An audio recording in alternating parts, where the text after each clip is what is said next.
آدم علیہ السلام سے انسانی نسل کا ایسا سلسلہ شروع ہوا جو اب تک جاری ہے اور صبح قیامت تک جاری رہے گا۔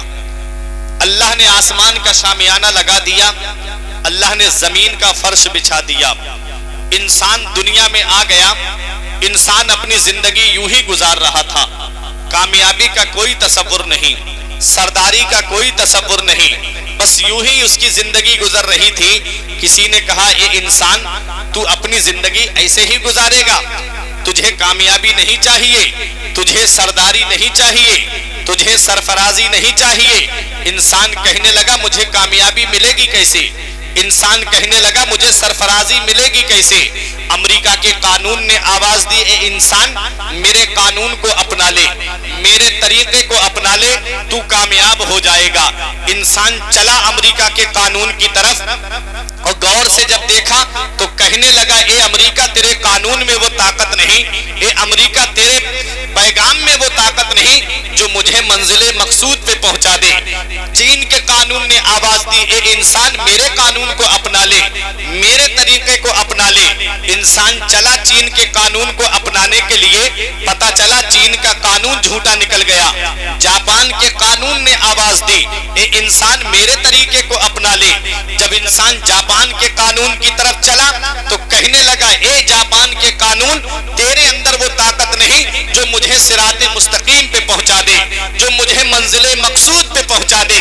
اب انسان دنیا میں اپنی زندگی گزار رہا ہے، یوں ہی حیران و پریشان ہے کہ کس کے طریقے پہ چلوں زندگی کامیاب ہو جائے، کس کے راستے پہ چلوں کہ میری زندگی متبرک بن جائے۔ تو انسان کو کسی نے پیغام دیا ادھر ادھر جانے کی ضرورت نہیں ہے، چین کے قانون کی طرف دیکھنے کی ضرورت نہیں ہے، امریکہ کے قانون کو دیکھنے کی ضرورت نہیں ہے، آجا قرآن سے پوچھ لے، کیونکہ ہر چیز کا بیان قرآن کے اندر موجود ہے، ہر چیز کا ذکر قرآن کے اندر موجود ہے، ہیرے قرآن کے اندر موجود ہے، موتی قرآن کے اندر موجود ہے، صدف قرآن کے اندر موجود ہے، گوہر قرآن کے اندر موجود ہے، اور جس مریض کو دنیا کے ڈاکٹروں نے علاج کر دیا ہے اس کی شفا بھی قرآن کے اندر موجود ہے۔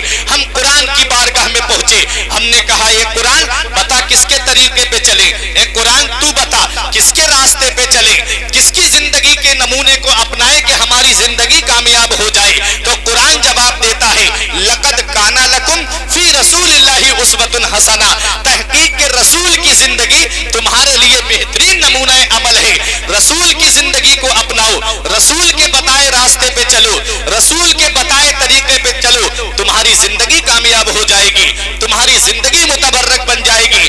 رب نے پیغام دے دیا میرے محبوب کو دیکھتے جاؤ تمہیں زندگی جینے کا سلیقہ مل جائے گا، میرے محبوب کو دیکھتے جاؤ تمہیں اپنی زندگی گزارنے کا طریقہ مل جائے گا۔ ہم نے عالم تصور میں عرض کیا میرے پروردگار کیا صرف دیکھنے سے قانون مل جائے گا، کیا صرف دیکھنے سے زندگی سنور جائے گی؟ تو جواب ملتا ہے کہ ہاں اگر تمہیں اپنی بیٹیوں سے پیار کرنا نہیں آتا تو میرے محبوب کا اپنی بیٹی فاطمہ سے پیار کرنا دیکھ لو، تمہیں بیٹیوں سے پیار کرنا آ جائے گا۔ اگر تمہیں اپنی ماں سے محبت کرنا نہیں آتا میرے نبی کا اپنی رضائی ماں حلیمہ سعدیہ سے محبت کرنا دیکھ لو، تمہیں زندگی جینے کا سلیقہ آ جائے گا۔ ڈاکٹر اقبال پکار کے کہتے ہیں ہمیں کرنی ہے شہنشاہ بدہا کی رضا جوئی، ہمیں کرنی ہے شہنشاہ بدہا کی رضا جوئی، وہ اپنے ہو گئے تو رحمت پروردگار اپنی۔ رات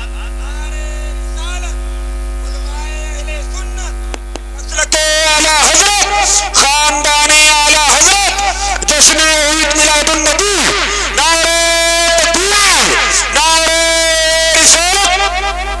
حضرات ذرا دیکھو تاریخ اٹھا کر کے، رسول کی زندگی ہمارے لیے نمونہ عمل ہے، رسول کی زندگی ہمارے لیے بہترین نمونہ عمل ہے۔ جب سے ہم نبی کے بتائے طریقے پہ چلنا چھوڑ دیا، جب سے ہم نے رسول کے بتائے راستے پہ چلنا چھوڑ دیا، تبھی سے ہم پریشانیوں کا شکار ہو گئے۔ آج ساری دنیا ہماری دشمن بن چکی ہے۔ وجہ کیا ہے؟ ہم نے نبی کے بتائے راستے پہ چلنا چھوڑ دیا۔ وجہ کیا ہے کہ آج ہم نے نبی کے بتائے طریقے پہ چلنا چھوڑ دیا. آج کوئی برادری کے نام پہ لڑتا ہے, کوئی خاندان کے نام پہ لڑتا ہے. آج آپس میں ہمارے اتنے اختلافات ہو گئے ہیں کہ دوسروں نے اس کا فائدہ اٹھا لیا, غیروں نے اس کا فائدہ اٹھا لیا. کامیابی چاہتے ہو تو ایک پلیٹ فارم پہ آ جاؤ, سرفرازی چاہتے ہو تو نبی کے بتائے راستے پہ آ جاؤ. اگر تم چاہتے ہو کہ دونوں جہان میں فائز المرام ہو جاؤ تو نبی کے بتائے راستے پہ چلو. اگر تم چاہتے ہو کہ تقرب اللہ کی منزل پہ گامزن ہو جاؤ تو تم نبی کے بتائے راستے پہ چلو. حضرات, مدینے والے مصطفیٰ نے ہمیں کیا پیغام دیا ہے؟ آج میری تقریر کا جو عنوان ہے وہ میں صرف 3 ہستیوں پہ تقریر کروں گا, صرف 3 ذات پہ تقریر کروں گا. بیٹی, بہن, ماں, یہ تینوں کیا ہیں اور مدینے والے مصطفیٰ نے ہمیں کیا پیغام دیا ہے, نبی نے ہمیں کیا حکم دیا ہے. اگر بیٹی سے محبت ہے تو آج یہ بیان سن لو, بہنوں سے محبت ہے تو آج کا یہ بیان سن لو, اگر ماں سے محبت ہے تو آج کی یہ تقریر سن لو. ایک بھائی نے بھی عمل کر لیا تو یہ قیامت میں میرے لیے بخشش کا ذریعہ بن جائے گا. حضرات, مدینے والے مصطفیٰ نے ہمیں کیا پیغام دیا ہے؟ جو مکہ, وہ مکے کی سرزمین جہاں بیٹی پیدا ہوتی تو پیدا ہوتے ہی اسے زمین میں زندہ گاڑ دیا جاتا تھا. حضرات, وہ مکے کی سرزمین جہاں بہنوں کو بھائی خود اپنے ہاتھ سے کاٹ دیتا تھا, بہنوں کو بھائی خود اپنے ہاتھ سے ذبح کر دیا کرتا تھا تاکہ میں کسی کا سالہ نہ کہلاؤں, کوئی میرا بہنوئی نہ کہلائے. حضرات, وہ مکے کی سرزمین جہاں پر عورت کا شوہر مر جاتا تو وہ ماں بیٹوں کی وراثت میں آ جاتی, بیٹا لے جا کے ماں کو بازار میں بیچ کے آ جاتا یا خود اپنی ماں کو اپنے پاس رکھ لیتا. یہ بیٹیوں کے ساتھ سلوک تھا مکے میں, یہ بہنوں کے ساتھ سلوک تھا مکے میں, یہ ماؤں کے ساتھ سلوک تھا مکے میں. مدینے والے مصطفیٰ کی آمد سے کیا پیغام ملا ہے؟ مدینے والے مصطفیٰ کی آمد سے دیکھو بیٹیوں کو کیا انعام ملا, مدینے والے مصطفیٰ کی آمد سے بہنوں کو کیا انعام ملا, مدینے والے مصطفیٰ کی آمد سے دیکھو ماؤں کو کیا انعام ملا ہے. آج میرے قوم کی بہن, ماڈرن زمانے میں پلنے والی بہن, آج یہ دنیا والوں سے کہتی ہے کہ پیغمبر اسلام نے ہمارے ساتھ انصاف نہیں کیا ہے, مدینے والے مصطفیٰ نے ہمارے ساتھ انصاف نہیں کیا ہے. مردوں کو گھومنے کا حکم دے دیا اور ہمیں ایک کمرے کے اندر قید کر دیا ہے. ہم بھی تو آزاد زندگی جینا چاہتے ہیں, ہم بھی تو کھلے عام زندگی جینا چاہتے ہیں. آج یہ ماڈرن زمانے میں پلی ہوئی میری بہن کہتی ہے کہ آج ہم بھی تو اپنی زندگی آزادی کے ساتھ جینا چاہتے ہیں. کچھ سالوں پہلے ایک تسلیمہ نسرین نے بھی کہا تھا کہ پیغمبر اسلام نے عورتوں کے ساتھ انصاف نہیں کیا.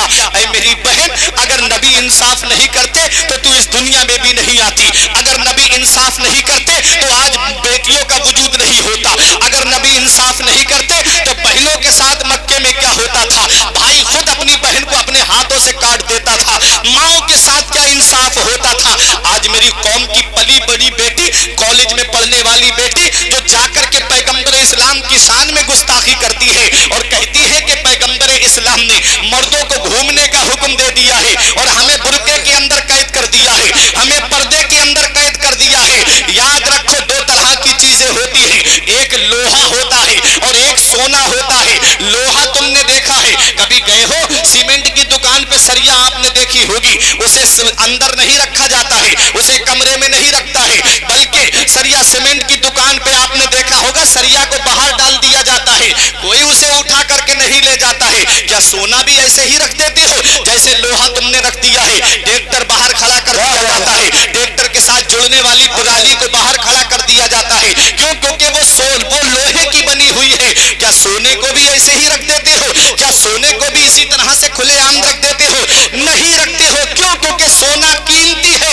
اے میری بہن سمجھ لے مطلب کیا ہے. نبی نے جو حکم دیا ہے پردے کا, نبی نے فرمایا ہے کہ عورتوں کے لیے پردے کا حکم ہے. پردے کا حکم اس لیے دیا ہے کہ تو قیمت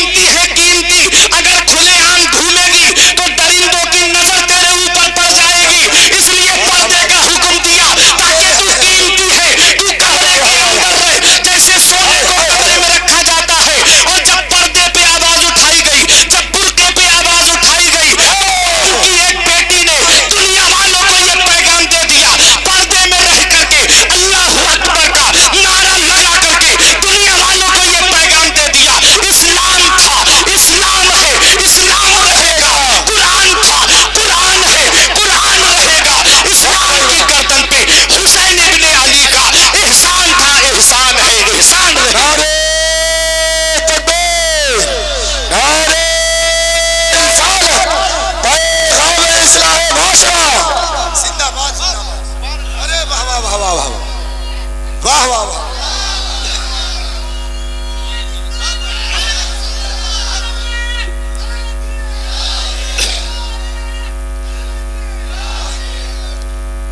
حضرات تو اس لیے عورتوں کو پردے کا حکم دیا گیا کہ تم قیمتی ہو، کسی درندے کی نظر تمہارے اوپر نہ پڑنے پائے.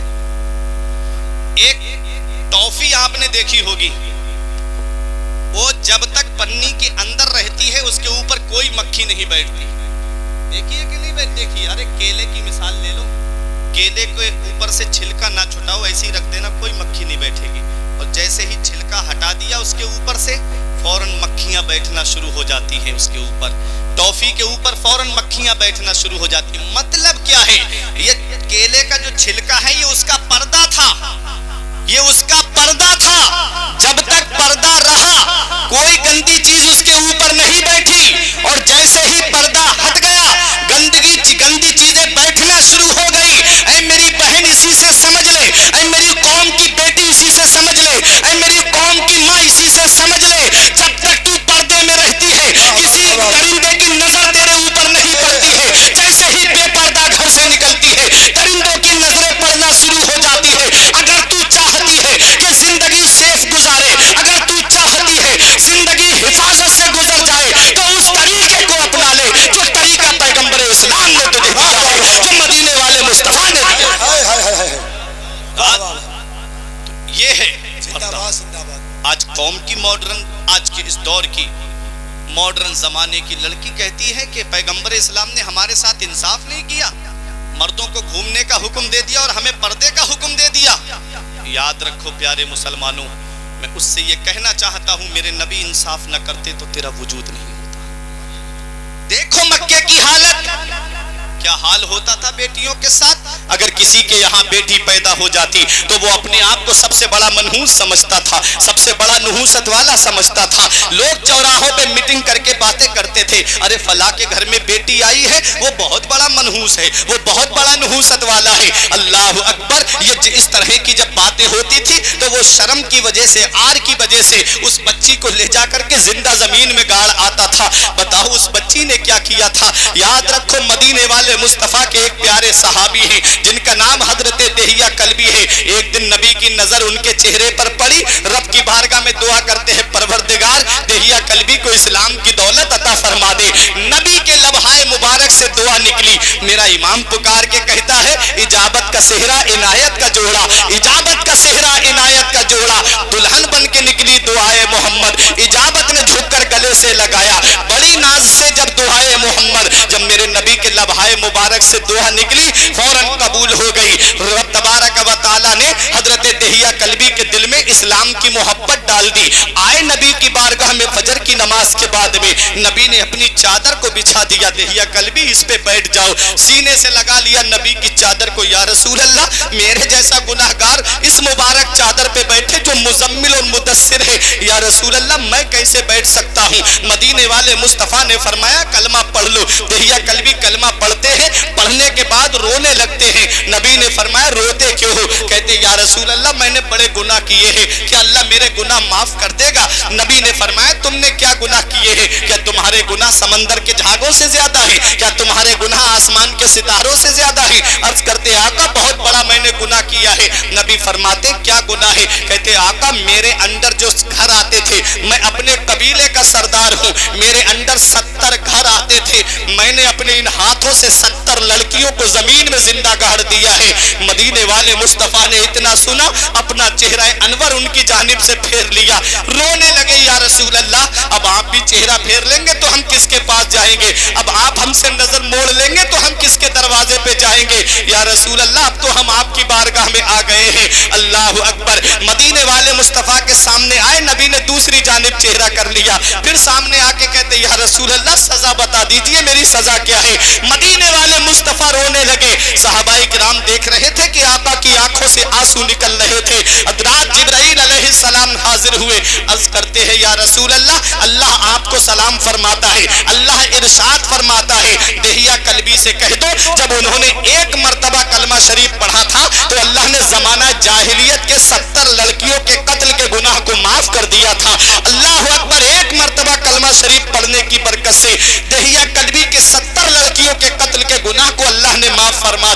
اب دہیا کلبی اور رونے لگے. نبی نے فرمایا اب کیوں روتے ہو؟ کہتے یا رسول اللہ ایک گناہ میں بھول نہیں پا رہا ہوں. نبی نے فرمایا کیا ہے؟ کہتے یا رسول اللہ میں تجارت کو لیے جا رہا تھا, میں اپنی بیوی کو حاملہ چھوڑ کے گیا تھا, امید سے چھوڑ کر کے گیا تھا, میرے گھر میں بچے کی ولادت ہونے والی تھی. یا رسول اللہ میں اپنی بیوی سے یہ کہہ کے گیا تھا نصیحت کے طور پہ کہ اگر لڑکا پیدا ہو تو محلے میں مٹھائیاں بانٹنا, اگر بیٹا پیدا ہو تو خوشی کا اظہار کرنا, اور بیٹی پیدا ہو تو گلا دبا کر کے مار دینا. یا رسول اللہ یہ میں کہہ کے چلا گیا. کہتے میں کئی سال کے بعد جب واپس آیا میں نے دروازہ کھٹکھٹایا, پھول سی بچی نے میرے گھر کا دروازہ کھولا. کہتے ہیں میں نے اس بچی سے پوچھا مننتے تو کون ہے؟ اس نے کہا مننتا آپ کون ہیں؟ دہیا کلبی بولے میں نے کہا میں اس گھر کا مالک ہوں. اس بچی نے کہا میں اس گھر کے مالک کی بیٹی ہوں. دہیا کلبی کہتے وہ بچی میرے قدموں سے لپٹ گئی اور زاروں قطار رونے لگی, کہہ رہی تھی ابا آپ کہاں چلے گئے تھے؟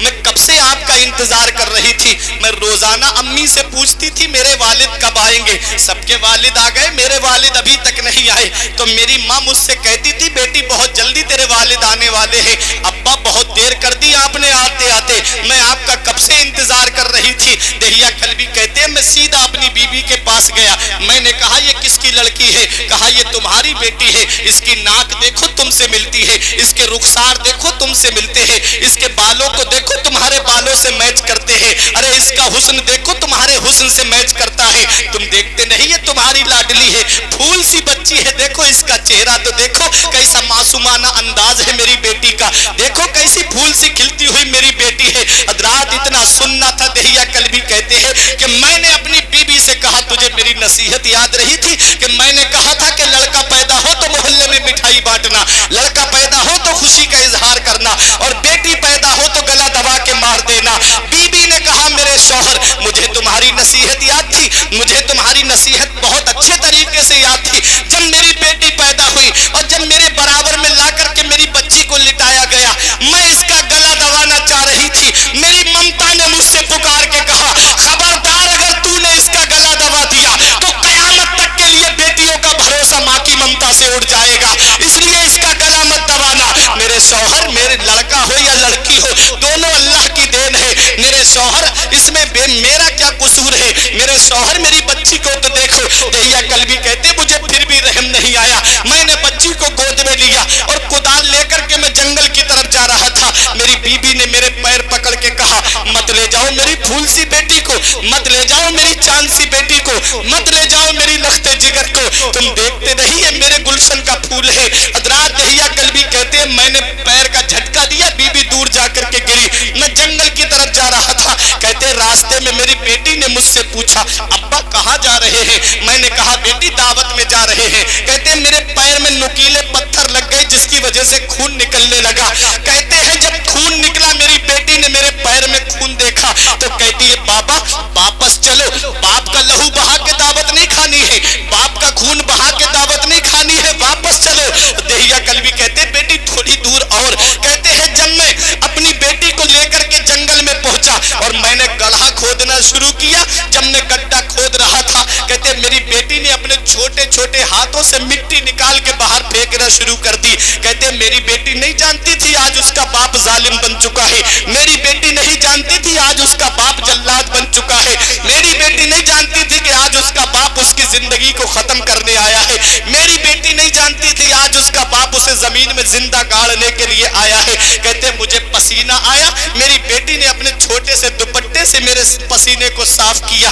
کہتے مجھے پھر بھی رحم نہیں آیا, جب گڑھا کھود لیا میں نے بچی کو اس میں کھڑا کر دیا. کہتے جب میں مٹی ڈال رہا تھا اپنی بیٹی کے اوپر, جب میری بیٹی پیروں تک دب گئی تو ہاتھ اوپر اٹھا کے کہتی ابا پیروں میں بہت درد ہو رہا ہے گود میں لے لو, بابا بہت پنڈلیاں درد سے پھٹی جا رہی ہیں گود میں لے لو. کہتے مجھے پھر بھی رحم نہیں آیا.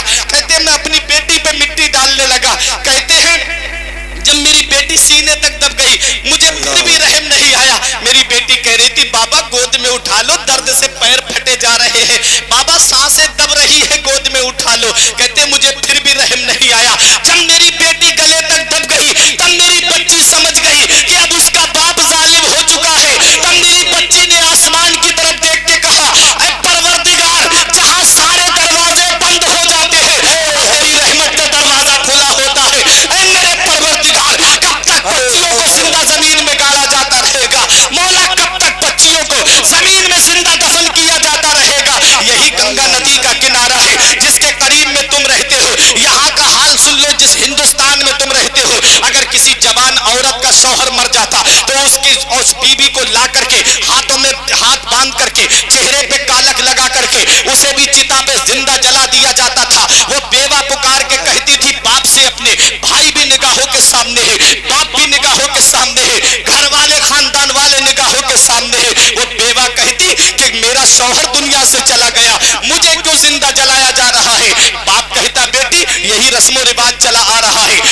خاندان والوں سے جنگ نہیں لڑ سکتے, ہم رسم و رواج سے جنگ نہیں لڑ سکتے. حضرات ماں سے کہتی وہ اپنی ماں, ماں تیری ممتا تو بہت بڑی ہے, ماں تو ہی مجھے بچا لے, مجھے زندہ کیوں چتا پہ جلایا جا رہا ہے. تو ماں بھی کہتی بیٹی میں رسم و رواج سے لڑائی نہیں لڑ سکتی. یہاں پر ہندوستان کا حال یہ تھا کہ بیواؤں کو چتاؤں پر زندہ جلا دیا جاتا تھا. ارے یہ جو آج بیٹی بچاؤ اور بیٹی پڑھاؤ کا نعرہ لگایا جا رہا ہے, یہ ان کو آج نظر آیا ہے جب ہزاروں ماؤں کو, ہزاروں بہنوں کو انہوں نے چتا پہ جلا دیا, تب انہیں یہ نعرہ نظر آیا. ارے یہ نعرہ ان کا نہیں ہے, اگر یہ نعرہ سب سے پہلے کسی نے لگایا ہے تو مکے کی سرزمین پر مدینے والے مصطفیٰ نے لگایا ہے کہ بیٹی بچاؤ کا نعرہ اگر سب سے پہلے لگا ہے تو مکے کی سرزمین پہ لگا ہے اور مدینے والے مصطفیٰ نے لگایا ہے. واہ واہ, نعرے تکبیر, نعرے رسالت, زندہ باد زندہ باد. یہ نعرہ انہیں آج نظر آیا. آج گاڑیوں کے پیچھے لکھا ہوتا ہے بیٹی بچاؤ بیٹی پڑھاؤ, ٹرک کے پیچھے لکھا ہوتا ہے بیٹی بچاؤ بیٹی پڑھاؤ. یہ نعرہ انہیں آج نظر آیا. دیکھو نبی کی آمد سے پہلے بیٹیوں کو زندہ زمین میں گاڑ دیا جاتا تھا, بیواؤں کو چتاؤں پہ زندہ جلا دیا جاتا تھا. اس قوم کی بیٹی کو پیغام دے دو جو نبی نے کہتی ہے میرے نبی نے میرے ساتھ انصاف نہیں کیا. دیکھ نبی کا انصاف دیکھ لے, پیغمبر اسلام کا انصاف دیکھ لے. دہیا کلبی کہتے میری بیٹی نے آسمان کی طرف دیکھ کے کہا مولا جہاں سارے دروازے بند ہوتے ہیں وہاں تیری رحمت کا دروازہ کھلا ہوتا ہے. مولا کب تک بچیوں کو زمین میں زندہ گاڑا جاتا رہے گا, مولا کب تک بیٹیوں کو زمین میں زندہ درگور کیا جاتا رہے گا.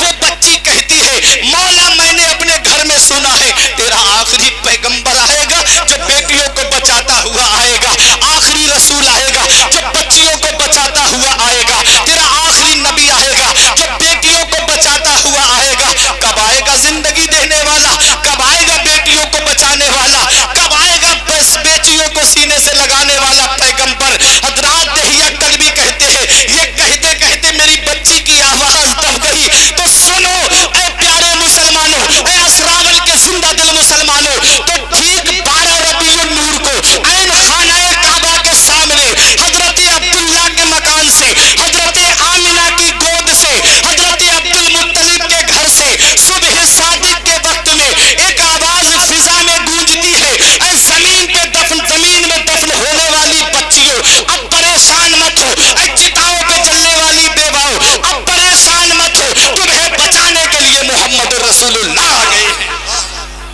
واہ واہ واہ, ہائے ہائے. کہتی تھی بیوہ الہی بھیج جلوہ نور کا, کہتی تھی بیوہ الہی بھیج جلوہ نور کا, دفن ہوتی بچیاں تکتی تھی رستہ نور کا. ناریوں کا دور تھا دل جل رہا تھا نور کا, تم کو دیکھا ہو گیا ٹھنڈا کلیجہ نور کا. صبح طیبہ میں ہوئی پڑتا ہے باڑا نور کا, صدقہ لینے نور کا آیا ہے تارا نور کا. جو گدا دیکھو لیے جاتا ہے توڑا نور کا. نور کی سرکار ہے کیا اس میں توڑا نور کا, تیری نسل پاک میں ہے بچہ بچہ نور کا. تو ہے عین نور تیرا سب گھرانہ نور کا. مصطفیٰ آئے بیوائیں مسکرانے لگی, مصطفیٰ آئے یتیم مسکرانے لگے, مصطفیٰ آئے بچیاں مسکرانے لگی, مصطفیٰ آئے غلام مسکرانے لگے, مصطفیٰ آئے کمزور مسکرانے لگے, مصطفیٰ آئے لاگر مسکرانے لگے. بچیاں سب پکار کے کہہ رہی تھی ہمیں زمین میں زندہ دفن ہونے سے بچانے والا پیغمبر آ گیا. یتیم پکار کے کہہ رہے تھے ہمارے سر پہ دستے شفقت پھیرنے والا پیغمبر آ گیا. بیوائیں پکار کے کہہ رہی تھی ہمیں سہارا دینے والا پیغمبر آ گیا. غلام پکار کے کہہ رہے تھے ہمیں غلامی سے آزادی دلانے والا پیغمبر آ گیا. یہ مدینے والے مصطفیٰ ہیں, وہ مکے کی سرزمین جہاں بیٹی پیدا ہو جائے تو اسے زمین میں زندہ گاڑ دیا جاتا تھا. اس مکے کی سرزمین پہ نبی نے اپنی بیٹی فاطمہ کو گود میں لے کر کے دنیا والوں کو پیغام دیا لوگوں بیٹیاں زحمت نہیں ہے, بیٹیاں اللہ کی رحمت ہے. نبی نے فرمایا فاطمہ تو بدعۃ منی, فاطمہ میرے جگر کا ٹکڑا ہے. واہ واہ واہ واہ واہ. یہ وہی مکہ ہے, یہ وہی مکہ ہے جہاں بیٹیوں کو زمین میں زندہ گاڑ دیا جاتا تھا. پیغمبر اسلام نے اپنی بیٹی فاطمہ سے پیار کر کے دنیا والوں کو بتا دیا لوگوں بیٹیاں زحمت نہیں ہیں, بیٹیاں اللہ کی رحمت ہیں, میری بیٹی فاطمہ میرے جگر کا ٹکڑا ہے. حضرات تو دیکھیں بیٹیاں اللہ کی رحمت ہیں. حضرت ذوالنون مصری کا نام آپ نے سنا ہوگا، اللہ کے ولی ہیں، بہت پائے کے بزرگ ہیں۔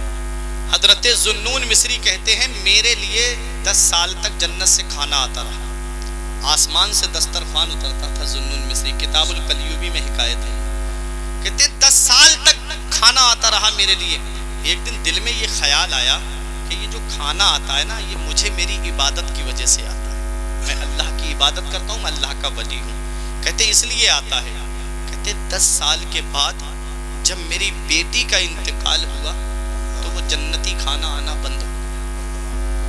اس کے بعد کہتے تب مجھے پتا چلا کہ یہ کھانا مجھے میری وجہ سے نہیں ملتا تھا، بلکہ مجھے میری بیٹی کے نصیب سے ملتا تھا، مجھے میری بیٹی کے نصیب سے ملتا تھا۔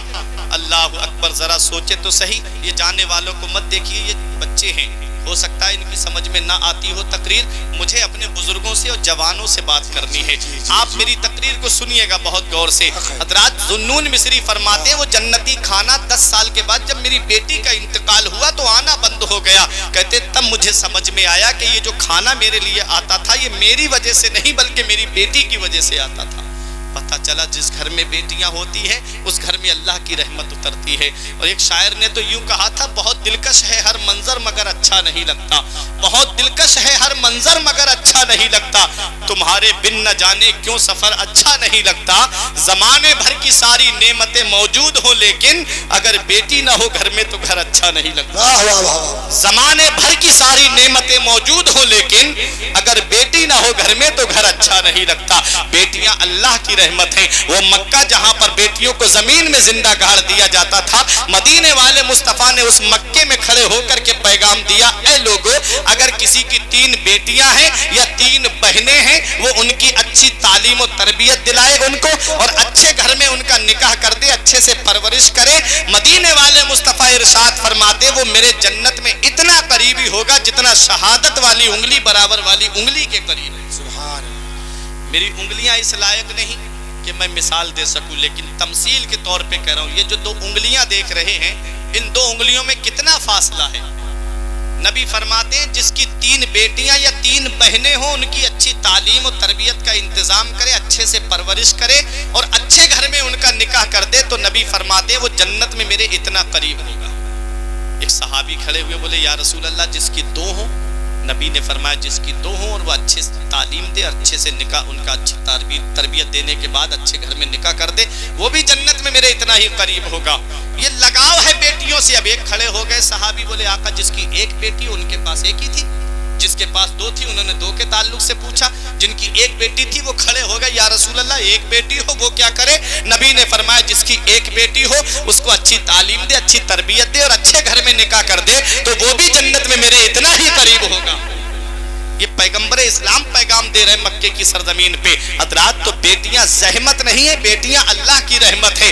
آج اگر کسی گھر میں بیٹی پیدا ہو جاتی ہے تو آج بھی وہ دور چلا آ رہا ہے، وہ آج بھی دور انسان کے اندر موجود ہے کہ انسان آج اپنے آپ کو بڑا منحوس سمجھنے لگتا ہے، کیا میرے گھر میں بیٹی آئی ہے۔ حضرات ابھی ہم بتائیں آپ کو ایک ہاسپٹل کے اندر کی بات بتاتے ہیں کہ وہاں پر بچے کی پیدائش ہوئی تو جب بیٹی پیدا ہوئی تو بہت دیر تک نہ تو دادی بولی نہ دادا بولا، بہت دیر تک خاموش بیٹھے رہے۔ نرس نے آ کر کے خبر دی، کہا کہ بیٹی آئی ہے آپ کے گھر میں، کوئی جواب نہیں۔ اندر سے بہت دیر کے بعد میں آواز آئی۔ بتاؤ یہ بیٹیوں کی آمد پہ جو چہرے بگاڑ لیتے ہیں کیا ان کو روزی یہ لوگ دیتے ہیں؟ جو بیٹیوں کی آمد پر اپنے چہرے بگاڑ لیتے ہیں کیا ان کو کھانے کے لیے یہ لوگ دیتے ہیں؟ میرا رب قرآن میں فرماتا ہے وَلَا تَقْتُلُوا أَوْلَادَكُمْ مِنْ خَشْيَةِ إِمْلَاقٍ نَحْنُ نَرْزُقُكُمْ وَإِيَّاهُمْ۔ رب فرماتا ہے اپنی اولاد کو غریبی کے ڈر سے قتل مت کرو، ہم تمہیں بھی روزی دیتے ہیں اور تمہاری اولاد کو بھی روزی دیتے ہیں۔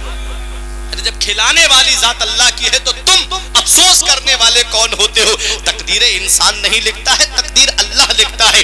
اللہ نے اس کی تقدیر میں جو لکھا ہے وہ اسے مل کے رہے گا۔ کیا پتا اس بیٹی کے آنے سے اللہ تبارک و تعالیٰ تیری تقدیر میں اتنی دولت لکھ دے، اتنی دولت لکھ دے کہ بیٹی کا قدم آئے اور برکتیں تیرے گھر کا طواف کرنے لگے۔ واہ واہ واہ، سوچ تو صحیح، کیونکہ دولت دینے والی ذات اللہ کی ہے، پیسہ دینے والی ذات اللہ کی ہے، سرمایہ دینے والی ذات اللہ کی ہے، روپیہ دینے والی ذات اللہ کی ہے۔ میں نے دیکھا ہے بڑے بڑے امیروں کو جو دولت پہ ناز کرتے تھے، جن کو اپنی دولت پہ بڑا گھمنڈ تھا، میں نے انہیں فقیر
کا آنا مبارک. سبحان اللہ. جس گھر میں بیٹی آتی اس گھر میں اللہ کی رحمت کے فرشتے آتے ہیں. واہ. اور سنو، پہلے لوگ زمین میں بیٹی کو زندہ گاڑ دیا کرتے تھے، اور آج کے لوگوں کا حال کیا ہے معاذ اللہ؟ سونوگرافی کے ذریعے، شریف بھائی، الٹرا ساؤنڈ کے ذریعے جب پتہ چل جاتا ہے نا پیٹ میں بیٹی ہے، تو معاذ اللہ کانٹے دار چمچوں کے ذریعے، دھاردار ہتھیاروں کے ذریعے اس بیٹی کو ماں کے پیٹ میں قتل کرا دیا جاتا ہے. اللہ، قتل کرا دیا جاتا ہے. قرآن میں ہے، رب فرماتا ہے بِأَيِّ ذَنبٍ قُتِلَتْ. اللہ قیامت میں اس بچی سے پوچھے گا جس کو تم نے قتل کرا دیا پیٹ میں ماں کے.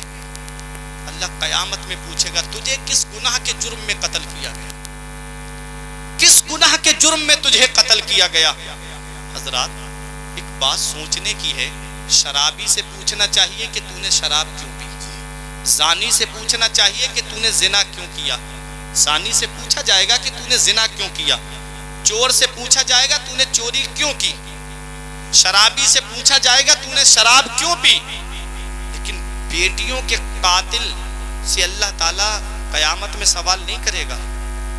ہونا تو یہ چاہیے تھا کہ جس نے قتل کیا ہے اس سے پوچھا جانا چاہیے کہ تو نے قتل کیوں کیا. تو سنو، بیٹیوں کو قتل کرنا اتنا بڑا گناہ ہے. جب میں کسی سے بات کروں گا، میں شاعر اسلام نعیم اختر صاحب سے بات کروں گا تو میری توجہ ان کی طرف رہے گی، میں انہیں دیکھوں گا کہ نہیں دیکھوں گا. بیٹیوں کو قتل کرنے والے کو اللہ تعالیٰ پسند نہیں فرماتا ہے. اللہ تعالیٰ قیامت میں اس سے بات تک نہیں کرے گا، نظر رحمت نہیں فرمائے گا اس کی طرف. بیٹیوں سے پوچھے گا بتا تجھے کس گناہ کے جرم میں قتل کیا گیا. بتاؤ پیارے مسلمانوں، یہ بیٹیاں ہیں، اللہ کی رحمت ہیں، ان کو ماں کے پیٹ میں قتل کرا دیا جاتا ہے. کیا جواب دو گے قیامت میں اپنے رب کو؟ کیا جواب دو گے پروردگار عالم کو؟ اور کون سا منہ لے کے جاؤ گے نبی کی بارگاہ میں؟ کون سا چہرہ لے کے جاؤ گے شافع محشر کی بارگاہ میں؟ اس لیے میرے عزیزو، یہ بیٹیاں زحمت نہیں ہیں، بیٹیاں اللہ کی رحمت ہیں. بیٹی جب تک باپ کے گھر میں رہتی ہے تو باپ کے لیے رحمت ہے. جب اس کی شادی ہو جاتی ہے اور جب وہ شوہر کے گھر پہنچ جاتی ہے تو وہ شوہر کے لیے خیر و برکت کا ذریعہ بن جاتی ہے. اور جب وہ ماں بن جاتی ہے تو اولاد کے لیے اس کے قدموں کے نیچے جنت رکھ دی جاتی ہے. واہ واہ واہ. یہ بہت بڑا مقام ہے حضرات. تو یہ وہی مکہ ہے جہاں بیٹیوں کو زمین میں زندہ گاڑ دیا جاتا تھا. وہاں مکے کی سرزمین پہ پیغمبر اسلام نے اپنی بیٹی فاطمہ سے محبت کر کے بیٹیوں سے پیار کرنا سکھایا. اپنی بیٹی فاطمہ سے محبت کر کے نبی نے پیغام دیا بیٹیاں زحمت نہیں ہیں، بیٹیاں اللہ کی رحمت ہیں. یہ وہی مکہ ہے جہاں پر بھائی اپنی بہن کو خود اپنے ہاتھوں سے ذبح کر دیا کرتا تھا. بھائی اپنی بہن کو اپنے ہاتھوں سے مرڈر کر دیا کرتا تھا. اس مکے کی سرزمین پر مدینے والے مصطفیٰ نے پیغام دیا ہے. اور کیا پیغام دیا ہے کہ جب نبی مکے سے ہجرت کر کے مدینہ تشریف لائے تو ایک جنگ ہوتی ہے. اس جنگ کے اندر ایک قبیلے کے لوگوں کو گرفتار کر لیا جاتا ہے. اور وہ قبیلے کے لوگ جو تھے وہ حضرت شیما کے اس میں شوہر بھی گرفتار ہو کر کے آ گئے تھے. یہ حضرت شیما کون ہے؟ یہ پیغمبر اسلام کی رضائی بہن ہیں، حضرت حلیمہ سعدیہ کی بیٹی ہیں. جب نبی کو حلیمہ سعدیہ دودھ پلانے کے لیے اپنے قبیلے لے کر کے گئی تھی تو یہ حضرت شیما جو ہے نبی کو کھلایا کرتی تھی گود میں لے کر کے. اور کبھی کبھی شام کے وقت میں بہنیں اپنے بھائیوں کو لے کر کے آتی تھی. اگرچہ کالا ہوتا ان کا بھائی لیکن اس کی خوبصورتی بیان کرتی. اگرچہ اس کا رنگ سانولا ہوتا لیکن کہتی میرے بھائی کی ناک دیکھو، میرے بھائی کی زلفیں دیکھو، میرے بھائی کا چہرہ دیکھو. کیونکہ بہنوں کے ہر بہن کے لیے اپنا بھائی پیارا ہوتا ہے. حضرات گرامی آؤ ذرا دیکھو، حضرت شیما جب نبی کو لے کر کے پہنچتی وہاں پر اور کہتی کیا میرے بھائی کی طرح بھی تمہارا بھائی ہے، تو تمام بچیاں سوال ہو کے کہتی تھی شیما تیرے بھائی کا کوئی جواب نہیں ہے. تب حضرت شیما کہتی یا رب ابقِ لنا، اے میرے پروردگار مجھے اس وقت تک سلامت رکھنا، مجھے اس وقت تک زندہ رکھنا. آج میرا بھائی بچوں کا سردار ہے، میں اپنے بھائی کو جوانوں کا سردار دیکھتا. یہ حضرت شیما کہتی تھی. آج وہ دن آ گیا ہے. حضرت شیما کے دروازے پر محلے کے لوگ آئے، خاندان کے لوگ آئے، قبیلے کے لوگ آئے. شیما پیسے دے دو، شیما فدیہ دے دو. کہا کس لیے؟ کہا تمہارے شوہر کو گرفتار کر لیا گیا ہے، ہمارے قبیلے سے جنگ ہوئی تھی، اس جنگ میں ہمارے محلے کے لوگ پکڑ کے جا چکے ہیں. کہا کون ہے محمد صلی اللہ علیہ وسلم ہے. ان کے ساتھی پکڑ کر کے لے گئے ہیں. جب نبی کا نام سنا حضرت شیمہ تڑپ گئی, بولی ایک بار پھر سے بتاؤ کیا نام لیا؟ کہا محمد صلی اللہ علیہ وسلم. تمام لوگ کہے صلی اللہ علیہ وسلم. جب میرے نبی کا نام سنا تو حضرت شیمہ بولی جن محمد کو میں جانتی ہوں اگر یہ واقعی وہی ہے تو تمہیں کوئی پیسہ دینے کی ضرورت نہیں ہے, کوئی روپیہ دینے کی ضرورت نہیں ہے, بس مجھے اپنے ساتھ میں لے کر کے چلو. خاندان والوں نے کہا, قبیلے والوں نے کہا, محلے والوں نے کہا شیمہ کیسی بات کرتی ہو, وہ تو تمہیں جانتے بھی نہیں ہیں, وہ تو تمہیں پہچانتے بھی نہیں ہیں. کہا تم مجھے ساتھ میں لے کر کے تو چلو. حضرت شیمہ نے جب ضد کر دی تب قبیلے کے لوگ لے کر کے گئے. حضرات اس وقت میرے آقا مسجد نبوی شریف میں تشریف فرما تھے. اب وہ دور نہیں ہے جس دور میں نبی کے راستے میں کانٹے ڈال دیے جاتے تھے, اب وہ دور نہیں ہے جس دور میں نبی کے راستے میں جو گندگی ڈال دی جاتی تھی, اب وہ دور نہیں ہے کہ جس دور میں نبی کی پیٹھ پر اونٹ کی اوجڑیاں رکھ دی جاتی تھی, اب وہ دور نہیں ہے جس دور میں نبی کے گلے میں چادر کا پھندا ڈال دیا جاتا تھا. اب تو وہ دور ہے کہ جبرائیل بھی بغیر اجازت کے داخل نہیں ہوتے ہیں. مدینے والے مصطفیٰ کی بارگاہ میں ہوائیں بھی آہستہ آہستہ چلتی ہے. حضرت شیمہ چلی آ رہی تھی دیوانہ وار نبی کی بارگاہ میں. مسجد نبوی کے دروازے پہ صحابہ تلوار لے کر کے کھڑے تھے. آپ نے جب نبی کو دیکھا پہچان گئی کہ ہاں یہ وہی ہے. تلوار کے دستے سے سر ٹکرا گیا. صحابہ نے فرمایا اے عورت کہاں دیوانہ وار چلی جا رہی ہے؟ تجھے پتہ نہیں ہے امام الانبیاء کی بارگاہ ہے؟ تجھے پتہ نہیں ہے دونوں عالم کے مالک و مختار کی بارگاہ ہے؟ تجھے پتہ نہیں ہے رسول اعظم کی بارگاہ ہے؟ کہاں چلی جا رہی ہے؟ حضرت شیمہ نے کہا خلو سبیلی, تم میرا راستہ خالی کر دو, مجھے نہیں پہچانتے, انا اخت نبیکم, میں تمہارے نبی کی بہن لگتی ہوں. اتنا سننا تھا کہ نظریں نیچے جھک گئیں, تلواریں ہٹا لی جاتی ہے. جب حضرت شیمہ مسجد نبوی میں داخل ہوئی نبی کی نظر اپنی بہن کے چہرے پر پڑی. میرے آقا در یتیم ہے, نبی کی کوئی سگی بہن نہیں تھی, نبی کا کوئی سگا بھائی نہیں تھا, نبی در یتیم ہے, ماں کے شکم میں تنہا پروان چڑھے ہیں. لیکن نبی کی رضائی بہن تھی حضرت حلیمہ سعدیہ کی بیٹی تھی, جن کا دودھ نبی نے پیا ہے حلیمہ سعدیہ, ان کی بیٹی تھی حضرت شیمہ, اس لیے رضائی بہن ہوئی. حضرات ذرا دیکھو نبی رضائی بہن سے کتنی محبت کر رہے ہیں. نبی کی نظر بہن کے چہرے پر پڑی. مدینے والے مصطفیٰ اٹھ کے کھڑے ہو گئے, ارشاد فرماتے بہن تو کیسے آئی؟ مجھے بتا دیتی میں تیرے دروازے پہ آ جاتا. اے میری بہن کیسے آنا ہوا؟ کہا ہمارے خاندان کے لوگوں کو پکڑ لیا ہے, ہمارے محلے کے لوگوں کو گرفتار کر لیا گیا ہے, میرے شوہر کو بھی پکڑ لیا گیا ہے, میں ان کے چھڑانے کے لیے آئی ہوں. نبی نے فرمایا تمام لوگوں کو رہا کر دیا جائے. جب سب کو رہا کر دیا تو مدینے والے مصطفیٰ نے اپنی بہن کو جب رخصت کیا تو کھانے پینے کا سامان دیا, اپنی بہن کو رخصت کیا تو جوڑے دیے, نبی نے اپنی بہن کو رخصت کیا تو سواری دی, اونٹ اور گھوڑے انتظام کیا مدینے والے مصطفیٰ نے. اور جب بہن کو رخصت کر رہے تھے تو نبی نے فرمایا بہن محمد کا دروازہ تیرے لیے ہمیشہ کھلا ہوا ہے, جب جب تجھ کو ضرورت پڑے میرے دروازے پہ آ جانا. یہ مدینے والے مصطفیٰ ہمیں بہنوں سے پیار کرنے کا پیغام دے رہے ہیں. او بھائیو, بات بات پہ بہنوں کے گھروں پہ نہ جانے والوں, بات بات پہ بہنوئیوں سے رشتہ توڑنے والوں, ذرا سی بات ہو جائے بہنوئی سے بہن کے گھر پہ جانا بند کر دیتے ہو. عید کے دن بہن انتظار کرتی ہے کاش میں اپنے بھائی کا چہرہ دیکھ لیتی. جب بھی کوئی تہوار آتا ہے بہن مچلتی ہے کاش میرے بھائی کا چہرہ مجھے دکھ جاتا. لیکن بھائی ہے کہ ضد پہ اڑ گیا ہے, کئی مہینے گزر جاتے بہنوں کا چہرہ نہیں دیکھتے.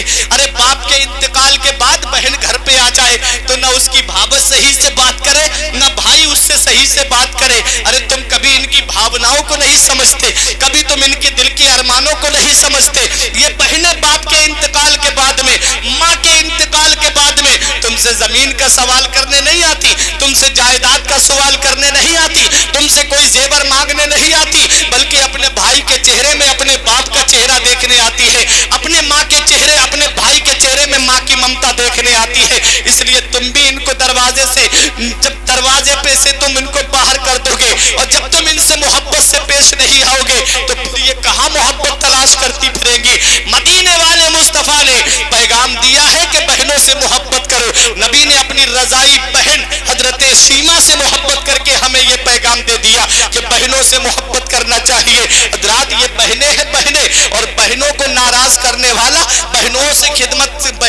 خدمت سے جان چھڑانے والے کے لیے کیا عذاب ہوتا ہے۔ آپ ذرا دیکھو، ایک بزرگ کا کہنا ہے کہ خراسان کے اندر ایک شخص بہت عبادت گزار تھا، بہت عبادت گزار تھا، دن کو قرآن کی تلاوت کرتا، رات کو کعبے کا طواف کرتا۔ 60 سال کی زندگی اس نے اپنی مکے میں گزاری، خانہ کعبہ کا طواف کر کے گزاری، مسجد حرام میں نماز پڑھ کے گزاری۔ حضرات بتایا جاتا ہے کہ وہ بہت زیادہ ایماندار تھا، لوگ امانتیں اس کے پاس رکھ دیا کرتے تھے۔ ایک شخص نے اپنے 10,000 درہم کو امانت کے طور پہ اس کے پاس رکھ دیے۔ جب وہ چلا گیا، اس کے پیچھے اس کا انتقال ہو گیا۔ جب آیا گھر پہ تو گھر والوں سے کہا میری امانت تھی ان کے پاس میں۔ گھر والوں نے کہا بھئی ہم کو تو پتہ نہیں تیری امانت کون سی ہے، ہم تو نہیں جانتے تیری امانت کے بارے میں، اب ہم تو نہیں دے سکتے، وہ دنیا سے چلے گئے، ہمیں نہیں پتا۔ اب یہ شخص پریشان ہو گیا کیونکہ امانت تھی، پیسے تھے۔ اب یہ آیا ایک عالم کے پاس میں، پوچھا حضور میری امانت ان کے پاس تھی، اب وہ نہیں پتا چل پا رہی ہے۔ تو عالم صاحب نے کہا کہ مومنوں کی روحیں جو ہیں، اکثر مومنوں کی روحیں جو ہیں وہ زمزم کے کنویں پہ رہتی ہیں، تم زمزم کے کنویں پہ جاؤ اور جا کر کے وہاں آواز دینا شام کو عشاء کے بعد، اور پھر آواز آ جائے اندر سے تو پوچھ لینا کہ تیری امانت کہاں رکھی ہے۔ حضرات وہ 3 دن جاتے رہے لیکن زمزم کے کنویں سے آواز نہیں آئی۔ پھر عالم صاحب کے پاس آئے پریشان ہو کر کے، حضور آواز نہیں آئی، کیا کروں؟ فرمایا آواز نہیں آئی ہے تو ایسا کرو، یمن میں ایک کنواں ہے جسے برہوت کنواں کہا جاتا ہے، وہاں پر گناہگار لوگوں کی روحیں رہتی ہیں، وہاں پر جہنمیوں کی روحیں رہتی ہیں۔ حضرات اس نے کہا کہ تم وہاں جا کر کے وہاں کنویں پہ آواز دو، اگر آواز آ جائے تو سمجھ لینا۔ وہ گیا اور جا کر کے آواز دی۔ حضرات جب آواز دی تو اندر سے آواز آ گئی، ہاں بتاؤ کیا بات ہے؟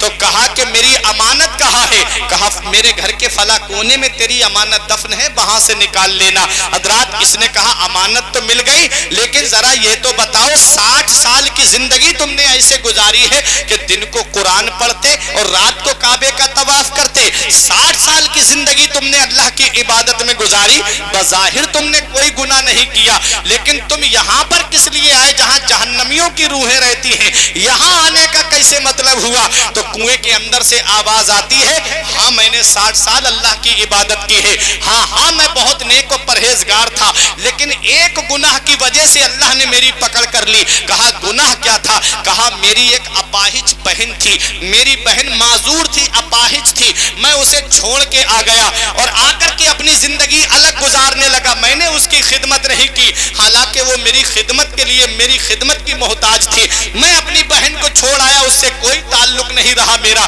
میں نے اس سے رشتہ ناتا ختم کر لیا۔ میں جب مرا تو مجھ سے پروردگار عالم نے ایک ہی بات پوچھی، یہ بتا تو نے اپنی بہن سے رشتہ ختم کیوں کیا؟ میں اس کا جواب نہیں دے پایا۔ کہتا ہے کہ میرے رب نے مجھ سے پوچھا تو پیٹ بھر کے کھاتا رہا، تیری بہن بھوکی رہی، تو شکم سیر ہو کر کے پانی پیتا رہا، تیری بہن پیاسی رہی، تو لباس بہتر سے بہتر پہنتا رہا، تیری بہن پھٹے ہوئے لباس کو پہنتی رہی، تو خوب عیش و آرام میں زندگی گزارتا رہا، تیری بہن پریشانی میں زندگی گزارتی رہی۔ بتا تو نے بہن سے رشتہ کیوں ختم کیا؟ جو رشتہ داری توڑتا ہے میں اس کے اوپر رحم نہیں کروں گا۔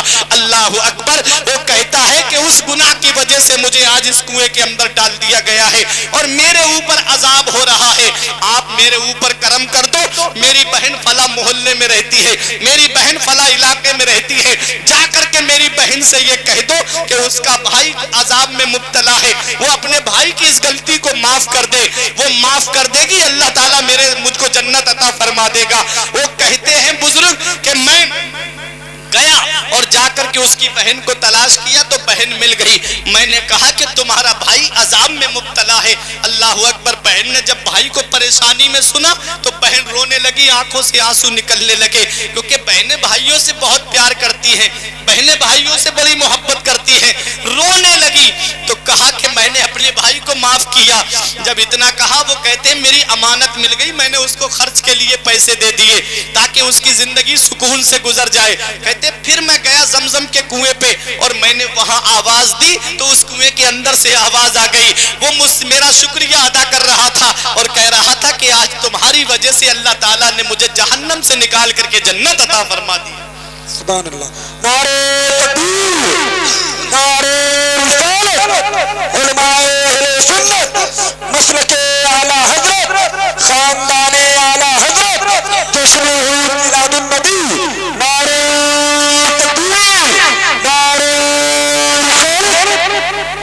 حضرات تو یہ وہی مکہ ہے جہاں بھائی اپنی بہن کو اپنے ہاتھوں سے ذبح کر دیا کرتا تھا۔ پیغمبر اسلام نے بہنوں سے محبت کرنے کا درس دیا، پیغمبر اسلام نے بہنوں سے پیار کرنے کا ہمیں پیغام دیا۔ یہ وہی مکہ ہے، یہ وہی مکہ ہے جہاں بیٹا اپنی ماں کو بازار میں بیچ آتا تھا، اور اگر نہیں بیچتا تھا تو اس کو اپنے پاس رکھ لیا کرتا تھا۔ اس مکے کی سرزمین نے پیغمبر اسلام نے ماں سے محبت کرنے کا درس ہمیں دیا، ماں سے پیار کرنے کا سبق ہمیں دیا۔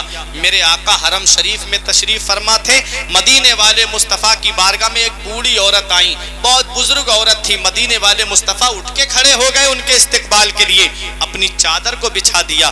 نبی نے فرمایا بیٹھ جائیے، وہ بوڑھی اس پہ بیٹھ گئیں۔ بہت دیر تک باتیں کرتے رہے مدینے والے مصطفیٰ، بہت دیر تک گفتگو کا سلسلہ چلتا رہا۔ صحابہ دیکھنے لگے یہ کون خوش نصیب عورت ہے جس کے استقبال کے لیے دونوں عالم کا مالک و مختار اٹھ کے کھڑا ہو گیا، جن کے لیے ساری مخلوق اٹھتی ہے، وہ نبی ان کے استقبال کے لیے کھڑا ہو گیا۔ جب وہ چلی گئیں نبی نے انعام و اکرام دیا۔ جب وہ چلی گئیں تو حضرت عمر فاروق اعظم نے پوچھا یا رسول اللہ ہمارے ماں باپ آپ کی عظمت پہ قربان ہوں، یا رسول اللہ یہ کون خوش نصیب عورت تھی جس کے لیے آپ کھڑے ہو گئے، جن سے آپ اتنی دیر تک بات کرتے رہے؟ تو پیغمبر اسلام نے ارشاد فرمایا میرے عمر سنو، یہ میری رضائی ماں حلیمہ سعدیہ ہیں جنہوں نے تمہارے پیغمبر کو دودھ پلایا ہے۔ اب مجھے بتاؤ نبی رضائی ماں کا اتنا ادب کر رہے ہیں، میرے نبی کی حقیقی ماں ہوتی تو ان کا ادب کتنا کرتے۔ میرے آقا اپنی ماں کو یاد کر کے مسجد نبوی کے کونے میں بیٹھ کے روتے تھے، آنکھوں سے آنسو بہاتے تھے اپنی ماں کو یاد کر کے۔ ایک بار صحابہ کرام نے پوچھا یا رسول اللہ آپ اتنا کیوں روتے ہیں؟ نبی نے فرمایا مجھے میری ماں کے وہ آخری جملے یاد آتے ہیں، مجھے میری ماں یاد آتی ہے۔ میرے صحابہ سنو، میں عشاء کی نماز پڑھا رہا ہوتا اور میں سورہ فاتحہ کی تلاوت کر رہا ہوتا، میری ماں پردے کی آڑ سے مجھے آواز دیتی بیٹے محمد میری بات سنو، تو میں نماز چھوڑ کر کے اپنی ماں کی بات سننے چلا جاتا۔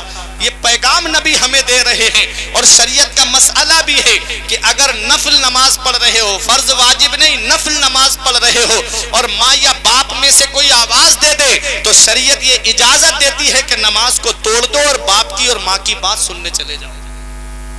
نماز جیسی عبادت تو سوچو کہ اور وقتوں میں ماں یا باپ آواز دے دے تو بیٹے کو کتنی جلدی جانا چاہیے، لیکن بیٹا ہے کہ 4 پیسے کیا کمانے لگا، تھوڑی سی دولت اس کے پاس کیا آ گئی، اس نے اپنا بستر ماں باپ سے الگ کر دیا۔ سوچتا ہے کہ میرے ماں باپ نے کیا کیا ہے میرے لیے، یہ گھر میں نے اپنے پیسے سے بنایا، یہ زمین میں نے اپنے پیسے سے خریدی، یہ پراپرٹی میں نے اپنے پیسے سے خریدی، میرے ماں باپ نے میرے لیے کچھ نہیں کیا۔ ارے نادان تجھے کیا پتا، جب تو بولنا نہیں جانتا تھا تو تیرے باپ نے تجھے بولنا سکھایا، جب تو کھانا نہیں جانتا تھا تو تیری ماں نے تجھے کھانا سکھایا، جب تو چلنا نہیں جانتا تھا تیرے باپ نے انگلی پکڑ کے تجھے چلنا سکھایا۔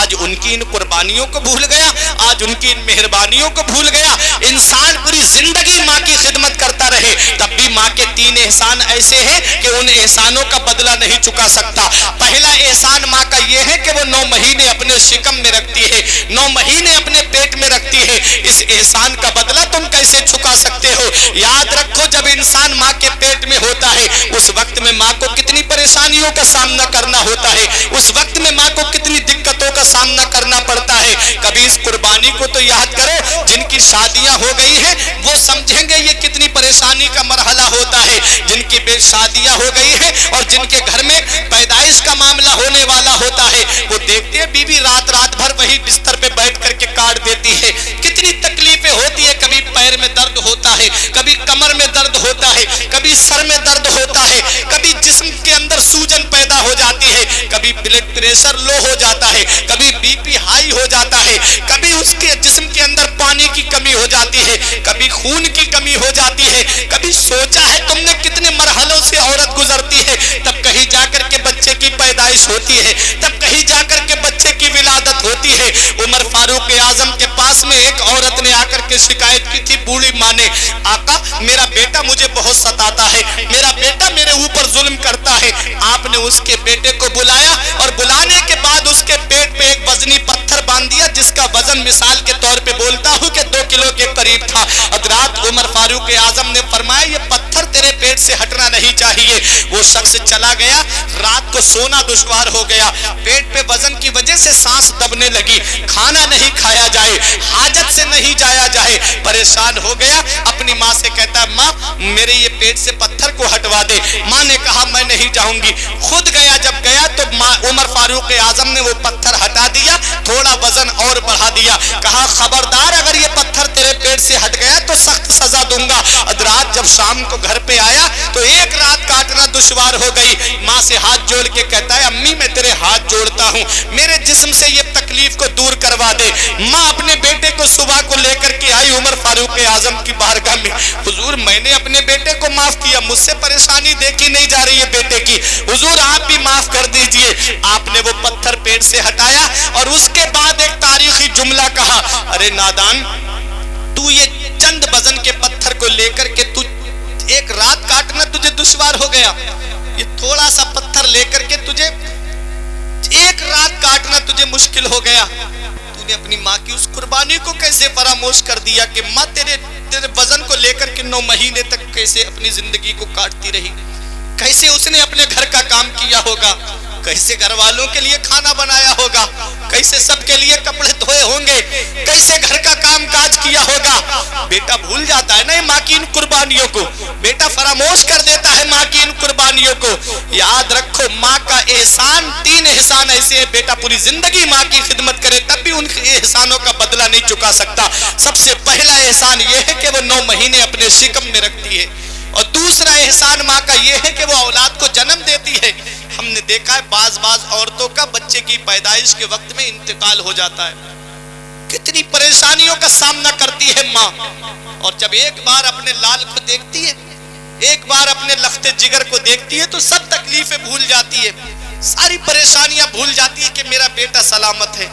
وہی بیٹا جب بڑا ہو گیا, جوان ہو گیا, اس نے ماں باپ کا بستر گھر سے باہر کر دیا, خود ایئر کنڈیشن روم میں رہتا ہے, خود کے کمرے میں اے سی بھی لگی ہے, کولر بھی لگا ہے, فریج بھی رکھا ہوا ہے. اور وہ بوڑھے ماں باپ جنہوں نے اس اولاد کو جوان کیا, وہ بوڑھے ماں باپ جو ٹینوں میں رہ رہے, جھوپڑی میں رہ کر کے ہاتھ والے پنکھے سے ہوا کر کے اپنی زندگی گزار رہے ہیں. کیا اسی دن کے لیے ماں باپ اولاد کو جوان کرتے ہیں؟ کیا اسی دن کے لیے ماں باپ اولاد کو پالتے ہیں کہ بڑھاپے میں جا کر کے اولاد ماں باپ کا بستر باہر کر دے؟ یاد رکھو اللہ کا قرآن کیا کہتا ہے, 15واں پارہ پڑھو. رب فرماتا ہے وَقَضَى رَبُّكَ أَلَّا تَعْبُدُوا إِلَّا إِيَّاهُ وَبِالْوَالِدَيْنِ إِحْسَانًا. حکم دیا تیرے رب نے کہ اپنے رب کے سوا کسی کی بندگی نہ کر, اور اپنے ماں باپ کے ساتھ بھلائی کر, اپنے ماں باپ کے ساتھ حسن سلوک کر. وَلَا تَقُلْ لَهُمَا أُفٍّ وَلَا تَنْهَرْهُمَا وَقُلْ لَهُمَا قَوْلًا كَرِيمًا. اپنے ماں باپ سے اف تک نہ کہو, جب بھی بولو تو محبت سے بولو. اپنے ماں باپ سے اف تک نہ کہو, جب بھی بولو تو محبت سے بولو. زور سے بولنا تو بہت دور کی بات ہے, اف تک نہ کہو. اف کا مطلب سمجھتے ہو؟ شریعت میں سب سے ہلکا کلمہ جو ہے وہ اف ہے, اس سے ہلکا کوئی کلمہ ہے ہی نہیں. اگر وہ ہوتا تو قرآن میں اس کا ذکر آ جاتا. سب سے ہلکا کلمہ جو ہے وہ اف ہے. اف کا مطلب ہے کسی کے 2-3 بیٹے ہیں اور باپ نے چھوٹے والے بیٹے سے پانی مانگ لیا تو کہتا اف, مجھ سے ہی مانگتے رہتے ہو, تمہارے اور بھی تو بیٹے ہیں ان سے کیوں نہیں مانگتے؟ شریعت نے یہ اف تک سے منع کر دیا. ارے چھوٹے, یہ تو ماں باپ کا تیرے اوپر احسان ہے کہ انہوں نے خدمت کے لیے تجھے پسند کر دیا. یہ ماں باپ کا احسان ہے کہ وہ اپنی خدمت کے لیے جس بیٹے کو چاہیں اسے پسند کر لے. بیٹا سوچتا ہے ارے اس سے نہیں لے رہے پیسے, مجھ سے خرچے کے لیے پیسے مانگتے ہیں, اس بیٹے سے کچھ نہیں کہتے, مجھ کو ہی خدمت کے لیے چن لیا انہوں نے. ارے تو قسمت والا ہے کہ تیرے ماں باپ نے تجھے پسند کیا, تو نصیب والا ہے کہ ماں باپ نے تجھے پسند کیا ہے. کیونکہ قیامت کے دن جب تیرے نامہ اعمال کا دفتر کھلے گا تو ماں باپ کی خدمت کی وجہ سے اللہ تجھے جنت عطا فرما دے گا.